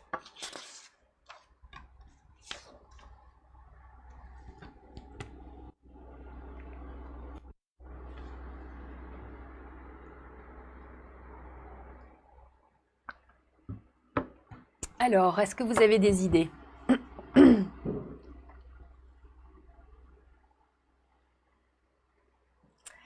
Mon père, que j'aime tant. C'est souvent les parents, même si on les aime. Personne, c'est le cas, ça peut, bien sûr, il n'y a pas de problème. Il n'y a pas toujours quelqu'un ou un environnement qui nous amène à ça. Papa, mon héros. Qui d'autre a quelque chose à partager?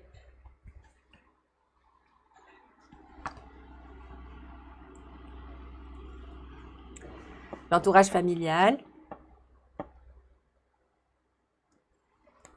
Moi, bien sûr, on n'a pas besoin d'un prof au lycée. Voilà, il y a parfois aussi des événements, des traumas. Moi-même, mon futur ex. Parfois, c'est des gens qui appartiennent au passé, mais même s'ils ne sont plus dans notre environnement habituel, eh bien, ils continuent d'agir, comme si c'était un poison qui nous avait inoculé et que ce poison continue de nous pourrir la vie.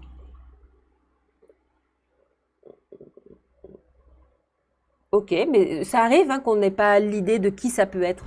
Parfois, c'est personne. certains comportements partagés par les profs et mes parents. Voilà. Parfois, c'est des gens qui sont dans notre environnement actuel et parfois, c'est des gens qui ont été là autrefois. Et parfois, c'est aussi des situations, c'est pas forcément des gens. Il n'y a pas forcément des gens qui ont envie de vous réduire, de vous donner l'impression que vous êtes nul. C'est parfois des situations. Parfois, il y a une incompréhension par rapport à une situation. Le regard de mon père sur ma sœur et moi en comparaison. Et voilà comment vous avez appris à vous comparer. Bien, alors on continue si vous êtes d'accord. Merci en tout cas d'être actif sur le chat et merci de jouer le jeu, c'est super. C'est vraiment agréable. Alors, comment on travaille? On travaille en profondeur sur les émotions sous-jacentes. Je vous ai parlé tout à l'heure des profondeurs des émotions comme la peur et le doute. Donc le travail qui est proposé, ça c'est ce que je propose, comme c'est plus profond, donc c'est long, enfin plus... Bon, ça prend plus de temps que juste un live, c'est ça que je voulais dire, au cabinet ou évidemment dans le programme que je vais vous décrire tout à l'heure. Donc on travaille sur la peur et le doute et on essaie de comprendre et on comprend comment fonctionnent ces émotions et quels sont leurs effets. Et puis on met en place des techniques qui vont permettre de réduire ces émotions, non pas en les évitant, parce que ça ne sert à rien. Si je vous dis arrêtez de penser à ce qui vous fait peur, ben, vous y pensez. Arrêtez de penser à ce sur quoi vous doutez, vous y pensez. Donc évitez la peur, évitez le doute, ça ne sert à rien. Se rassurer en disant mais non, mais ça va aller, mais en fait ça ne sert à rien, ça n'éteint pas la peur, ça n'éteint pas le doute. Donc on met en place des techniques pour créer un sentiment d'aversion pour cette peur et ce doute. Donc on va dans le sens de la peur et du doute, on ne cherche pas à lutter contre. C'est ce que je vous disais au début du live. On ne cherche pas à lutter contre, à supprimer le sentiment d'imposture. On le prend à son propre piège. On rentre dans la peur, on rentre dans le doute jusqu'à créer pour soi un véritable sentiment d'aversion pour ces émotions-là. Et puis, une approche stratégique pour se placer dans un cercle vertueux. C'est ce que je vous disais aussi en début de live. À un moment donné, on laisse le sentiment d'imposture. Il va s'étioler tout seul avec le travail que je vous proposais il y a un instant. Et on fait un pas de côté, on rentre dans un cercle vertueux. On sort du cercle vicieux dans lequel on ne peut rien faire. C'est-à-dire que tout ce que vous mettez en place qui est dans ce cercle vicieux aggrave. La seule possibilité, c'est de laisser ça et de faire un pas de côté, de créer et d'entrer dans un cercle vicieux en organisant son travail, mais en tenant compte de son propre fonctionnement. Par exemple, vous procrastinez, c'est OK.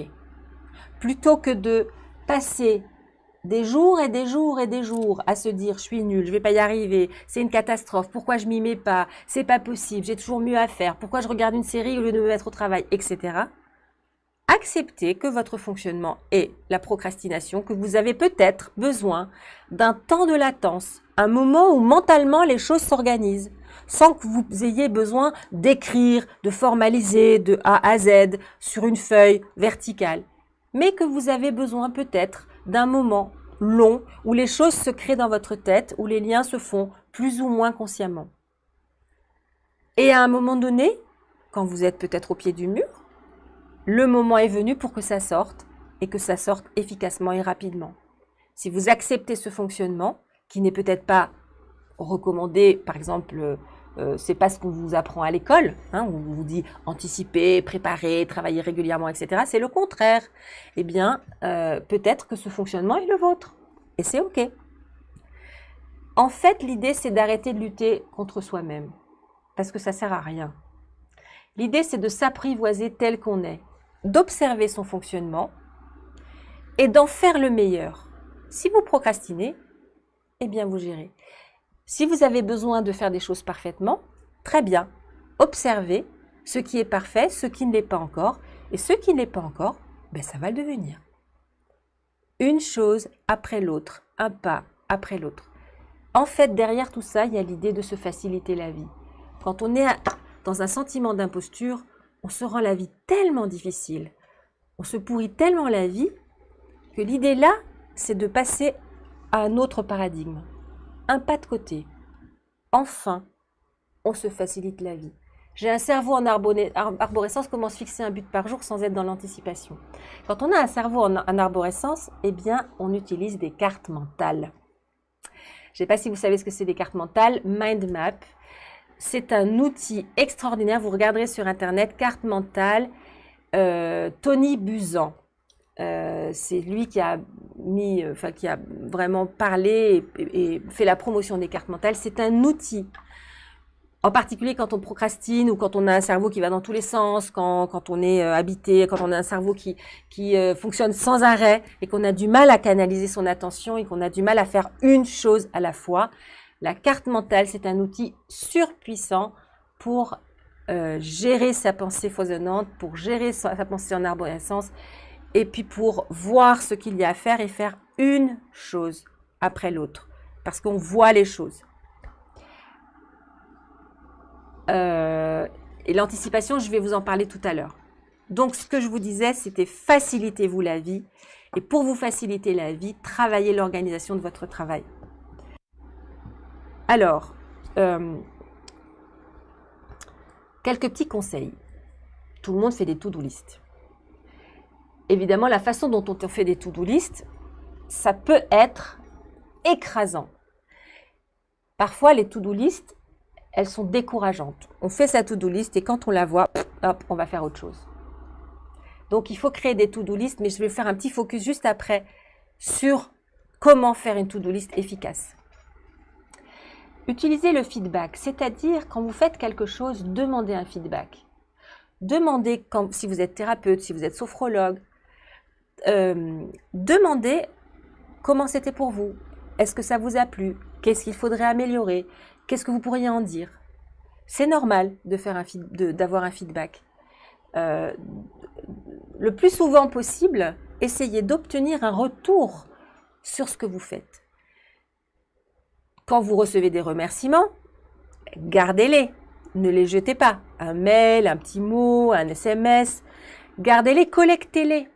Et ayez par exemple une boîte ou un cahier ou un fichier sur votre ordinateur, un endroit où vous mettez tous ces remerciements.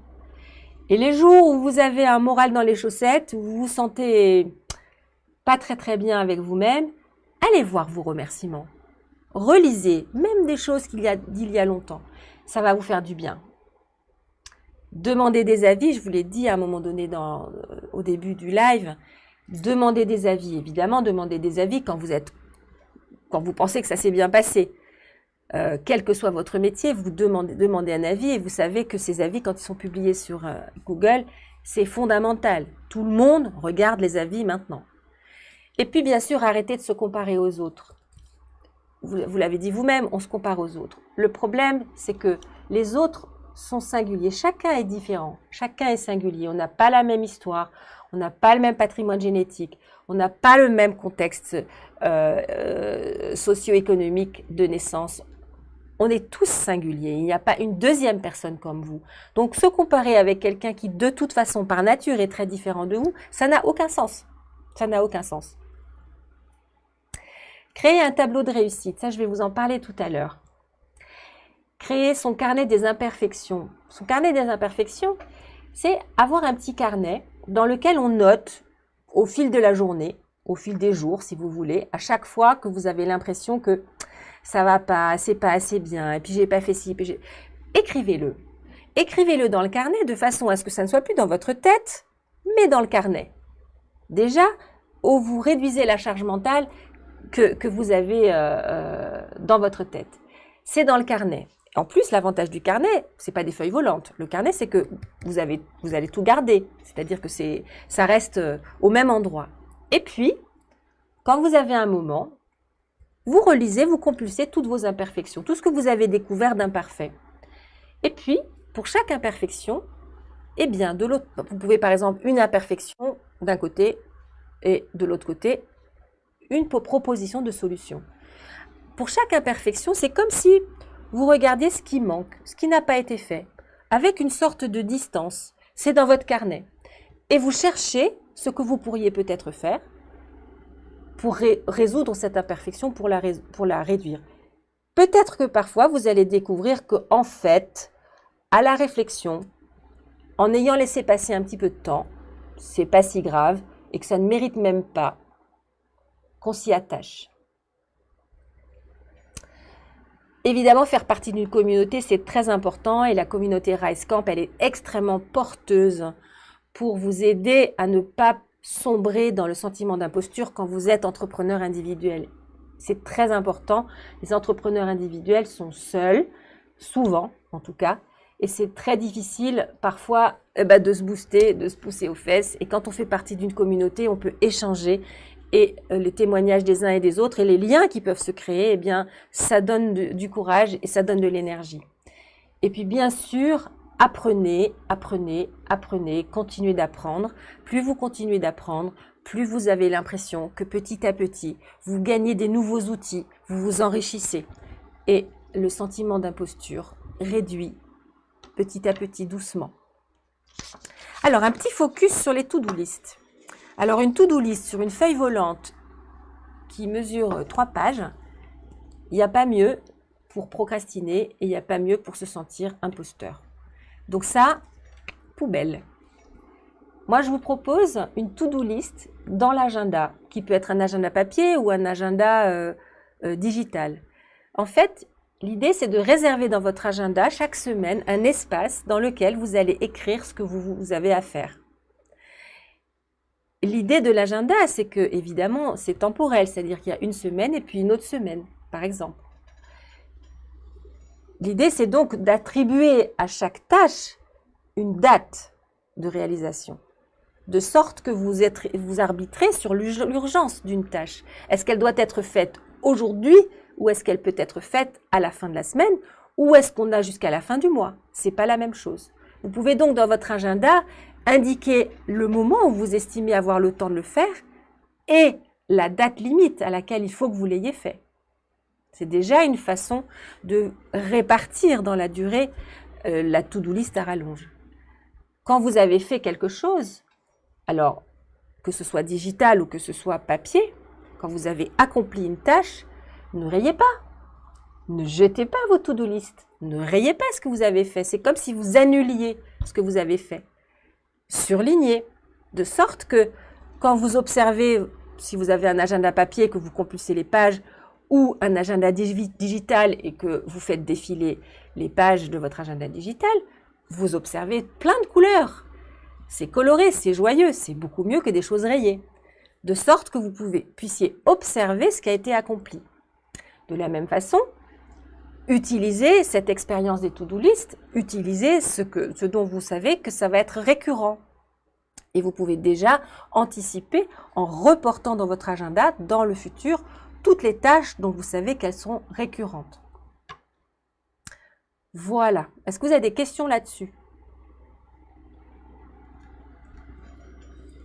Alors, je vais vous parler un petit peu de ce tableau des réussites. Le tableau d'une réussite, pour quelqu'un qui a un sentiment d'imposture, il comporte 3 colonnes. La première colonne, c'est quand vous réussissez quelque chose. C'est-à-dire que quelqu'un vous a dit « oui, c'est réussi ». Vous avez effectivement conclu une vente. Ou votre patient vous a dit « merci, c'était bien ». Bon, je vais mieux, par exemple. Alors, vous décrivez dans la première colonne, la situation du succès. Qu'est-ce qui s'est passé? En quoi c'est un succès? Et dans la deuxième colonne, vous allez écrire à quoi vous attribuez ce succès. Est-ce que c'est la chance, comme on a dit? Est-ce que c'est parce que le patient, par exemple, moi je prends mon cas, n'était pas si mal que ça? Ou si vous avez conclu une vente, est-ce que c'est parce que c'est à la mode? Ou alors c'est le printemps, donc les gens ont envie de dépenser? Ou je ne sais quoi. Donc écrivez ce qui spontanément vous vient à l'esprit quand vous dites pourquoi ça a marché. Et puis ensuite, dans la troisième colonne, je vous propose de réfléchir. Alors, vous pouvez faire la troisième colonne plus tard. Dans un premier temps, vous faites la première et la deuxième colonne. Et vous laissez.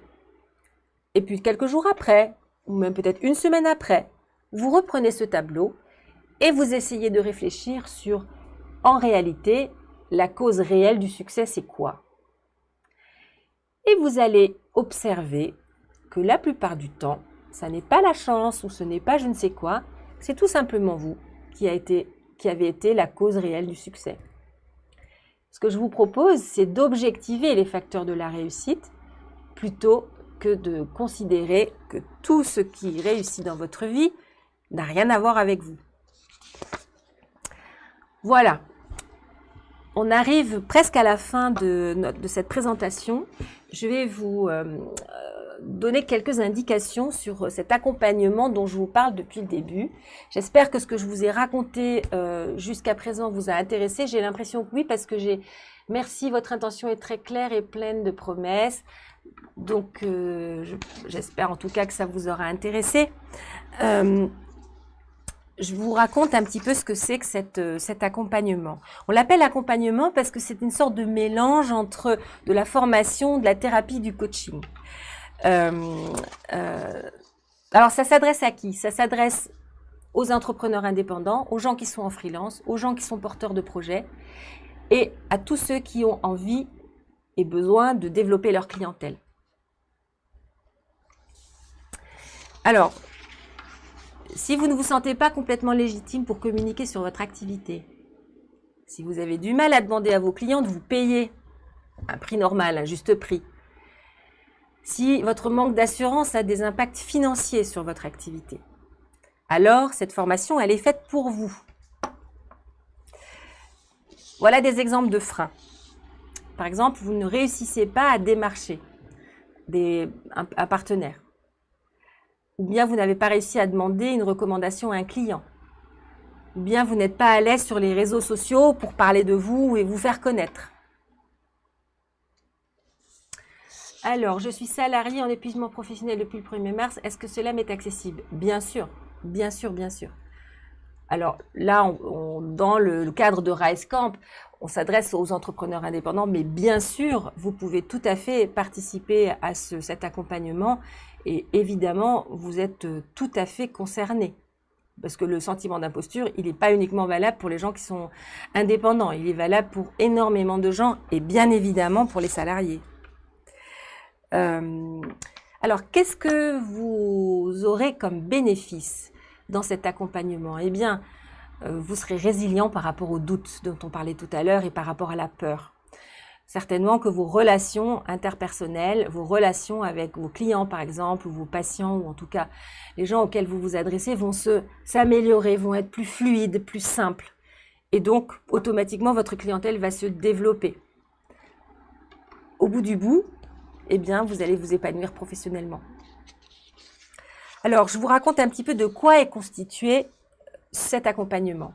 Donc, c'est 10 ateliers en live, comme le même format que maintenant, plus 3 séances individuelles de coaching. Donc, vous avez un rendez-vous avec moi, soit à mon cabinet, soit en visio. Les deux sont possibles. Une séance de 45 minutes pour travailler spécifiquement sur votre problématique, vos paramètres concernant le sentiment d'imposture. Les thématiques qu'on a développées, que j'ai présentées là dans ce live, sont évidemment développées et approfondies. Et puis, je vous propose un certain nombre de protocoles thérapeutiques pour venir à bout de ces difficultés, en particulier liées à la peur et au doute. Entre les sessions, il y aura des exercices à faire. Qu'il ne faut pas, c'est pas à l'école, on les rend pas, hein, mais on pourra les partager si vous avez envie, c'est vraiment pas une obligation. Et puis, à chaque atelier, comme aujourd'hui, il y aura une hypnose. Voilà, l'idée, c'est de changer durablement et vraiment.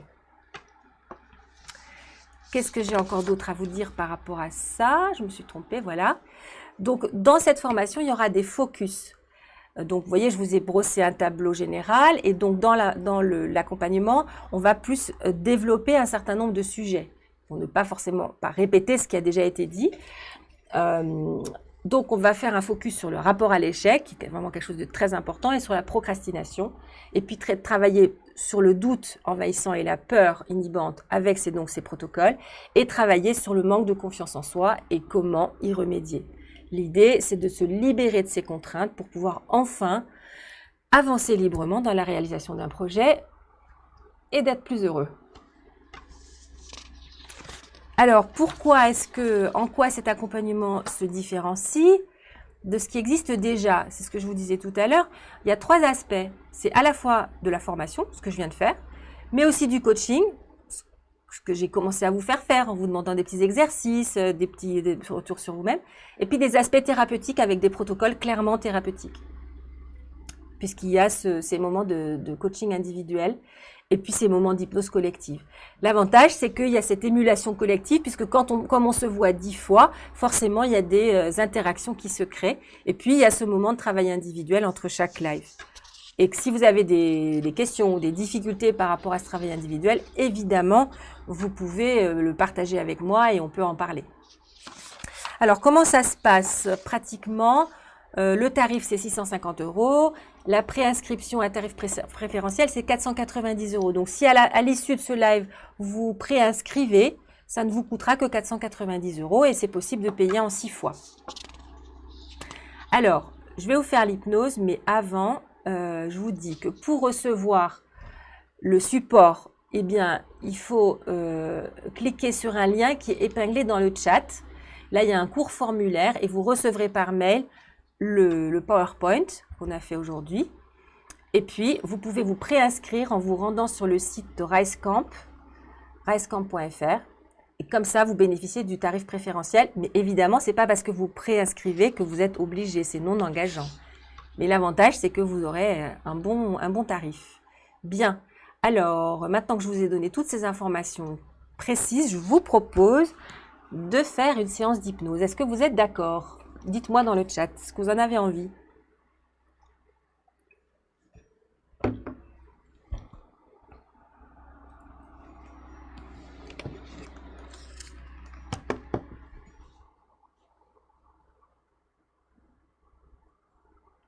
D'accord, oui.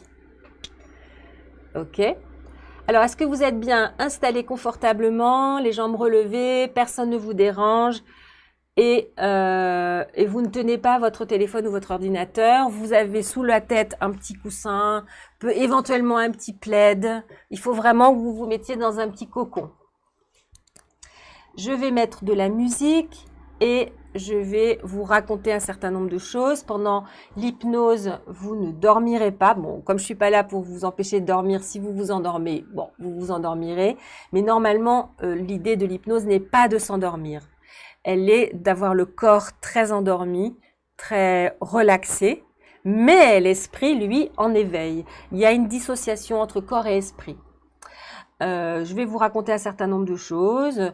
D'abord, ça commence par de la relaxation, de la respiration, et puis ensuite, je vous raconte une petite histoire, par exemple, qui est métaphorique, c'est-à-dire qui symbolise, qui métaphorise ce problème, ce sentiment d'imposture. Bon, tout le monde a bien envie, donc on y va. On y va. Alors, il faut que je lance la musique, et vous allez me dire si vous l'entendez bien. C'est ça, pardon. Voilà. Alors, est-ce que vous entendez bien la musique et est-ce que moi, vous m'entendez bien aussi? Dites-moi dans le chat.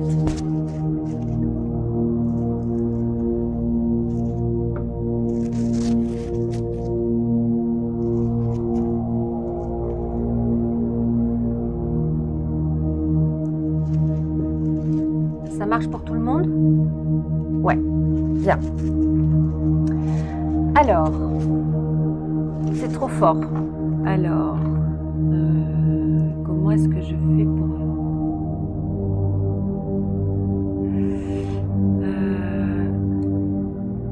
Est-ce que comme ça, c'est mieux? D'accord, j'ai baissé la musique, je crois. Est-ce que c'est mieux comme ça?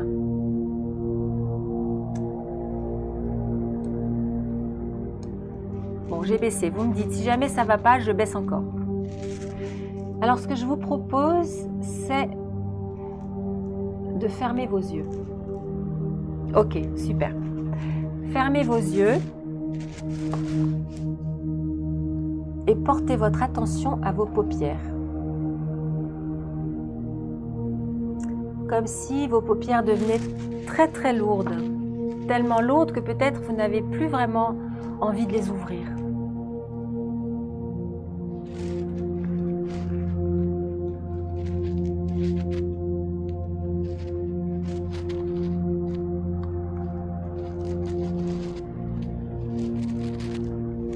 Et comme elles sont très lourdes, eh bien vous pouvez tourner votre attention vers vous-même. Peut-être qu'autour de vous, il y a des bruits. Peut-être que vous entendez le bruit de la rue, ou bien le bruit de la vie à la maison, ou bien d'autres bruits encore. Et ce que je vous propose, c'est de laisser tous les bruits qu'il y a autour de vous comme s'ils étaient assez peu importants, comme une espèce de fond sonore auquel on ne prête même plus attention. Pour que vous puissiez porter votre attention sur vous-même. Et pour que vous puissiez porter votre attention sur vous-même, avec vos yeux vraiment fermés, comme s'ils étaient aimantés, je vais simplement compter jusqu'à 3. À 1, vous sentez bien que vos paupières sont très très lourdes. Et que le fait que vos paupières soient fermées vous permet de vous tourner vers vous-même, de porter attention à ce qui se passe à l'intérieur de votre corps et de votre esprit. Ce que vous vivez, cette séance d'hypnose, c'est une parenthèse. C'est une parenthèse dans votre vie quotidienne. C'est juste un moment, une expérience correctrice où vous allez être dans un état de tranquillité intérieure. Un moment où tout ce qui a eu lieu dans la journée, ou tout ce qu'il y a eu les semaines ou les mois précédents, vous le mettez de côté comme si vous mettiez tout ça sur une étagère et que vous fermiez la porte. Un moment où tout ce qu'il y aura après, eh bien c'est la même chose, vous le mettez sur une étagère et vous fermez la porte. Un moment où la seule chose qui importe, c'est la façon dont vous vous sentez. Alors à 2, vous pouvez prendre conscience du fait que les muscles de vos paupières et de vos yeux sont complètement relâchés comme si on avait éteint la lumière, comme si on avait enclenché le disjoncteur. Et cette immobilité de vos muscles autour de vos paupières et de vos yeux, elle s'étend à tous les muscles de votre visage. C'est comme si tout votre visage se relâchait totalement. Au niveau des tempes, au niveau du front, de l'espace entre les sourcils, au niveau des mâchoires.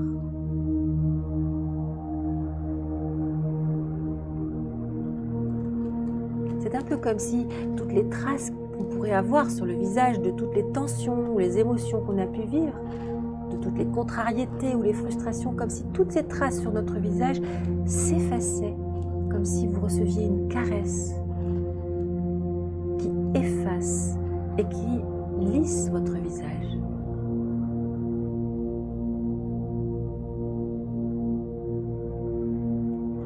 Et à 3, vos paupières sont tellement lourdes que peut-être vous pouvez essayer, peut-être tenter de les entrouvrir un tout petit peu. Et peut-être que ça ne va pas marcher, mais si ça ne marche pas, c'est pas grave. Alors vous laissez vos paupières se refermer totalement pour pouvoir plonger en vous-même comme si vous alliez plonger dans l'océan ou dans la mer.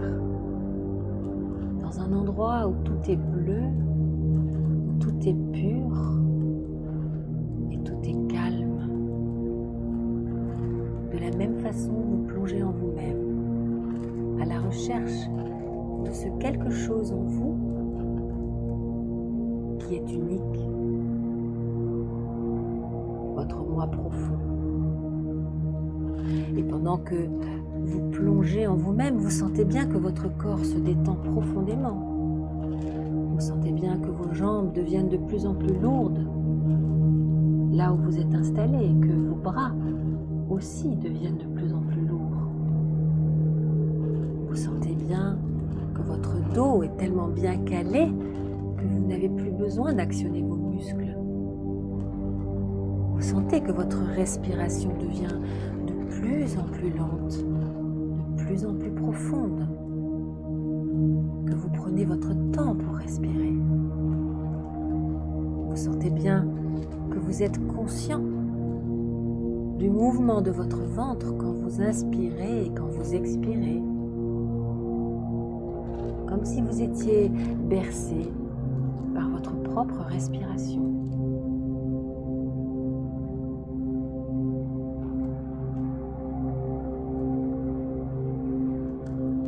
Vous savez bien que dans la vie normale, vous êtes souvent assailli par des pensées négatives sur vous-même. C'est tellement fréquent. Pour un rien, ces pensées reviennent. C'est un peu comme si à l'intérieur de vous, il y avait une sorte de monstre qui est toujours là, tapis au fond de vous et qui est toujours prêt à sortir et à vous donner l'impression que vous êtes une pauvre petite chose.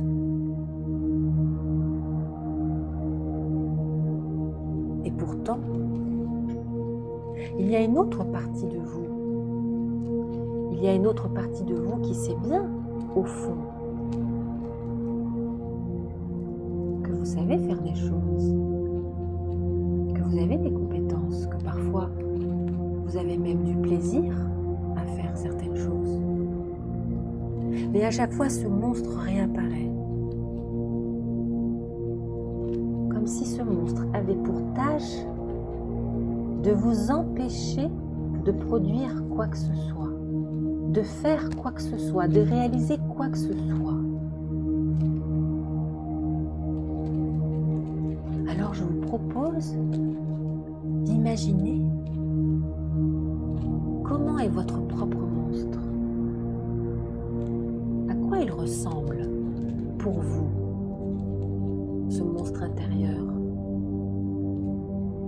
Ce monstre qui vous ramène toujours à des choses négatives, à des doutes, à des peurs dont vous n'arrivez plus à vous déprendre. Peut-être que chacun d'entre vous, allongé ou assis là où vous êtes installé confortablement, vous pouvez vous représenter ce monstre.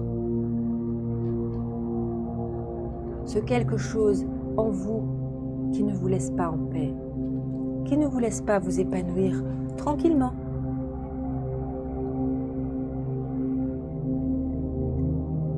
Et peut-être que si vous l'avez en tête, si vous voulez être représenté, eh bien vous pouvez tout simplement décider, choisir, inventer une solution. C'est un peu comme cette histoire que vous connaissez certainement du Minotaure. Ce Minotaure qui est au fond d'un labyrinthe, le labyrinthe des pensées négatives, le labyrinthe des doutes et des peurs. Ce Minotaure de l'Antiquité, au fond de ce labyrinthe. Chaque jour, ce Minotaure exige qu'on lui livre des jeunes gens qu'il dévore tout cru. Chaque jour, il détruit la jeunesse, l'envie d'avancer, l'envie de construire, l'envie de bâtir. Chaque jour, il réduit à néant tous les projets, toutes les envies, tous les rêves. Mais vous êtes là. Vous êtes là et peut-être que vous pouvez vous engager dans ce labyrinthe et partir à la recherche de ce Minotaure. Il vous faudra peut-être le fil d'Ariane, ce fil rouge qui vous permettra de trouver la sortie. Il vous faudra peut-être ce fil rouge pour vous souvenir à chaque instant. Vous souvenir de cette perception de vous-même, ce moi profond. Ce quelque chose qui fait que vous êtes unique au monde. quelque chose en vous qui échappe à tout déterminisme, à tout conditionnement, à toute influence, à toute éducation, à tout contexte. Cette espèce d'énergie première, unique, ce fil rouge de vous-même.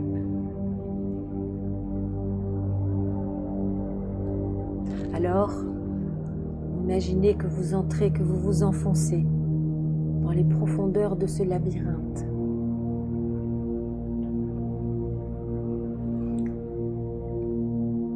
Imaginez que vous êtes entouré de noir, que tout est sombre.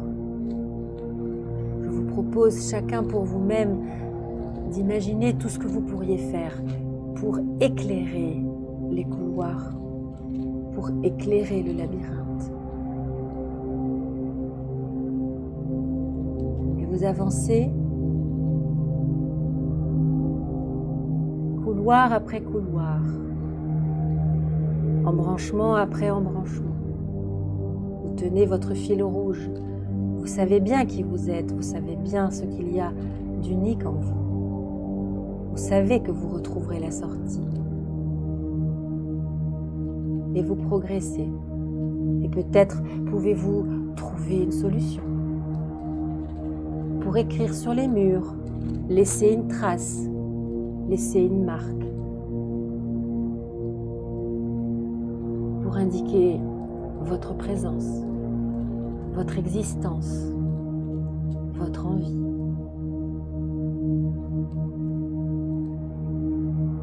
Il arrive parfois qu'au terme d'un long chemin dans un labyrinthe, après avoir parcouru, arpenté ce dédale de chemins, de portes, de couloirs, d'escaliers, il arrive parfois qu'on arrive enfin au centre. La chambre du Minotaure, le Minotaure de l'Antiquité. Et peut-être découvrirez-vous dans votre labyrinthe personnel que ce Minotaure est en fait tout petit, maigrichon, tout fripé, peut-être un petit chat, peut-être un autre animal qui vous paraîtrait adéquat ou une autre chose qui vous paraîtrait plus parlante. Toujours au terme de ce long chemin dans le labyrinthe, de ces inquiétudes, de ses peurs, de son anxiété, de son sentiment d'insuffisance, de ses complexes, on trouve une toute petite chose faiblarde.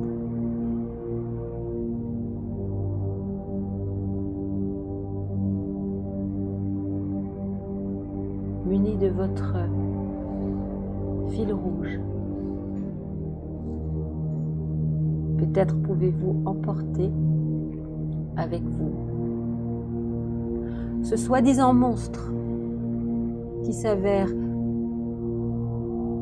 si peu effrayant, si peu dangereux. Un imposteur. Peut-être pouvez-vous le laisser là, le ranger dans un placard, ou bien l'emporter avec vous pour le mettre au grand jour. C'est vous qui choisissez ce que vous préférez faire. Alors, muni de votre fil rouge, de cette conscience de vous-même, de cette perception précise, aiguë de votre moi profond, parcourez le labyrinthe en sens inverse. Et voilà que vous arrivez beaucoup plus facilement vers la sortie, beaucoup plus rapidement, le cœur léger, et que vous découvrez le soleil qui brille, il fait beau, Il fait chaud, mais pas trop. Peut-être qu'autour de vous, il y a des arbres, de la nature ou bien d'autres choses qui vous feraient plaisir. Un endroit que vous aimez, un endroit que vous adorez, que vous pouvez vous représenter. Vous pouvez voir tout ce qu'il y a dans cet endroit. Vous pouvez voir les couleurs, vous pouvez voir les formes. Vous pouvez écouter les bruits si ce sont des bruits de la nature, ou des bruits de la ville ou bien de la musique. Et dans cet endroit que vous aimez tant, il y a aussi bien sûr des odeurs. Et vous pouvez sentir peut-être précisément les odeurs tellement agréables, les parfums qui arrivent dans votre nez et qui vont jusque dans votre tête et vous ramènent à des moments de votre vie où tout était si simple et si léger et si joyeux. Et puis bien sûr, vous sentez sur toute votre peau comme une douceur, comme une caresse. La caresse des rayons du soleil ou d'une petite brise légère ou la caresse d'un vêtement très doux. C'est tellement confortable, c'est tellement agréable, c'est tellement paisible. Peut-être même que dans votre bouche, vous sentez un goût de quelque chose que vous adorez par-dessus tout. Quelque chose qui vous ramène à des moments où vous vous sentiez tellement en sécurité.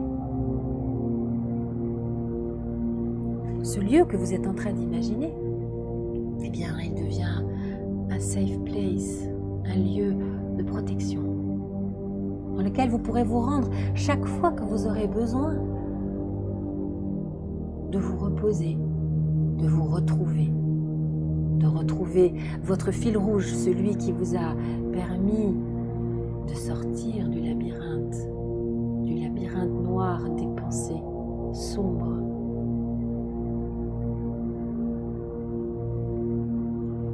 Le labyrinthe noir de l'imposture.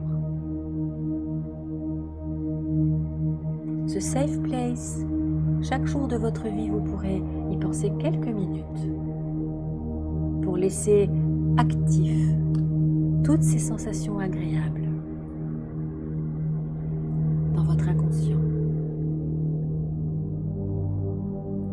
Alors pour que vous puissiez tranquillement revenir dans l'ici et maintenant, je vais effectuer un décompte de 7 à 0. À 0, vous pourrez ouvrir vos yeux, revenir dans l'ici et maintenant et prendre une grande, profonde inspiration pour fixer dans la mémoire de votre corps tout ce que vous souhaitez conserver de cette séance.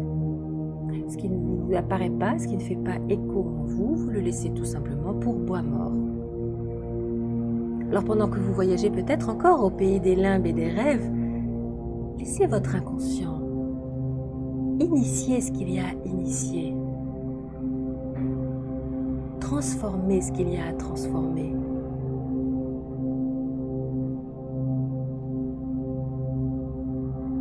Apaiser ce qu'il y a à apaiser. 7, tout devient plus net, chaque chose est à sa place. Vous êtes exactement au centre de vous-même. 6, tout ce qui devait être dit a été dit. Tout ce qui devait être fait a été fait. Le passé est dans le passé. Le présent dans le présent. Et le futur est juste là au bout de vos doigts.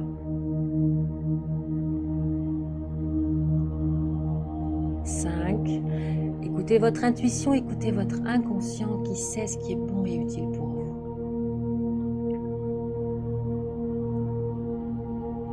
4. Revenez sans hâte, prenez le temps tranquillement de revenir dans l'ici et maintenant. Vous pouvez oublier, vous souvenir d'oublier, oublier de vous souvenir, ça n'a pas d'importance, c'est égal.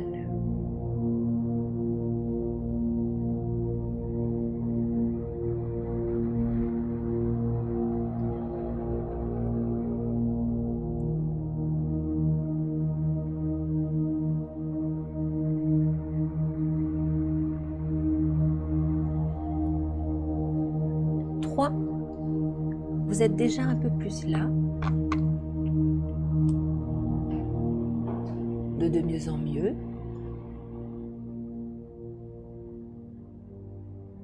1 même très bien.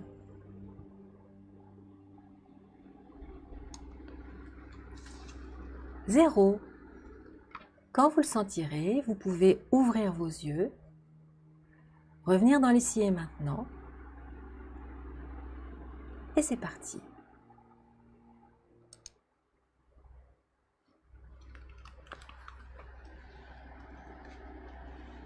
Bien.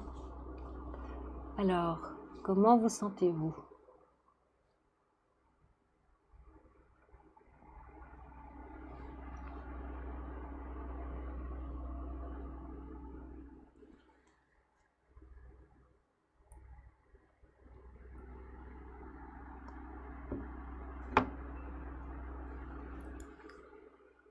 Prenez le temps, hein, quand on sort de l'hypnose, on a besoin d'un petit temps.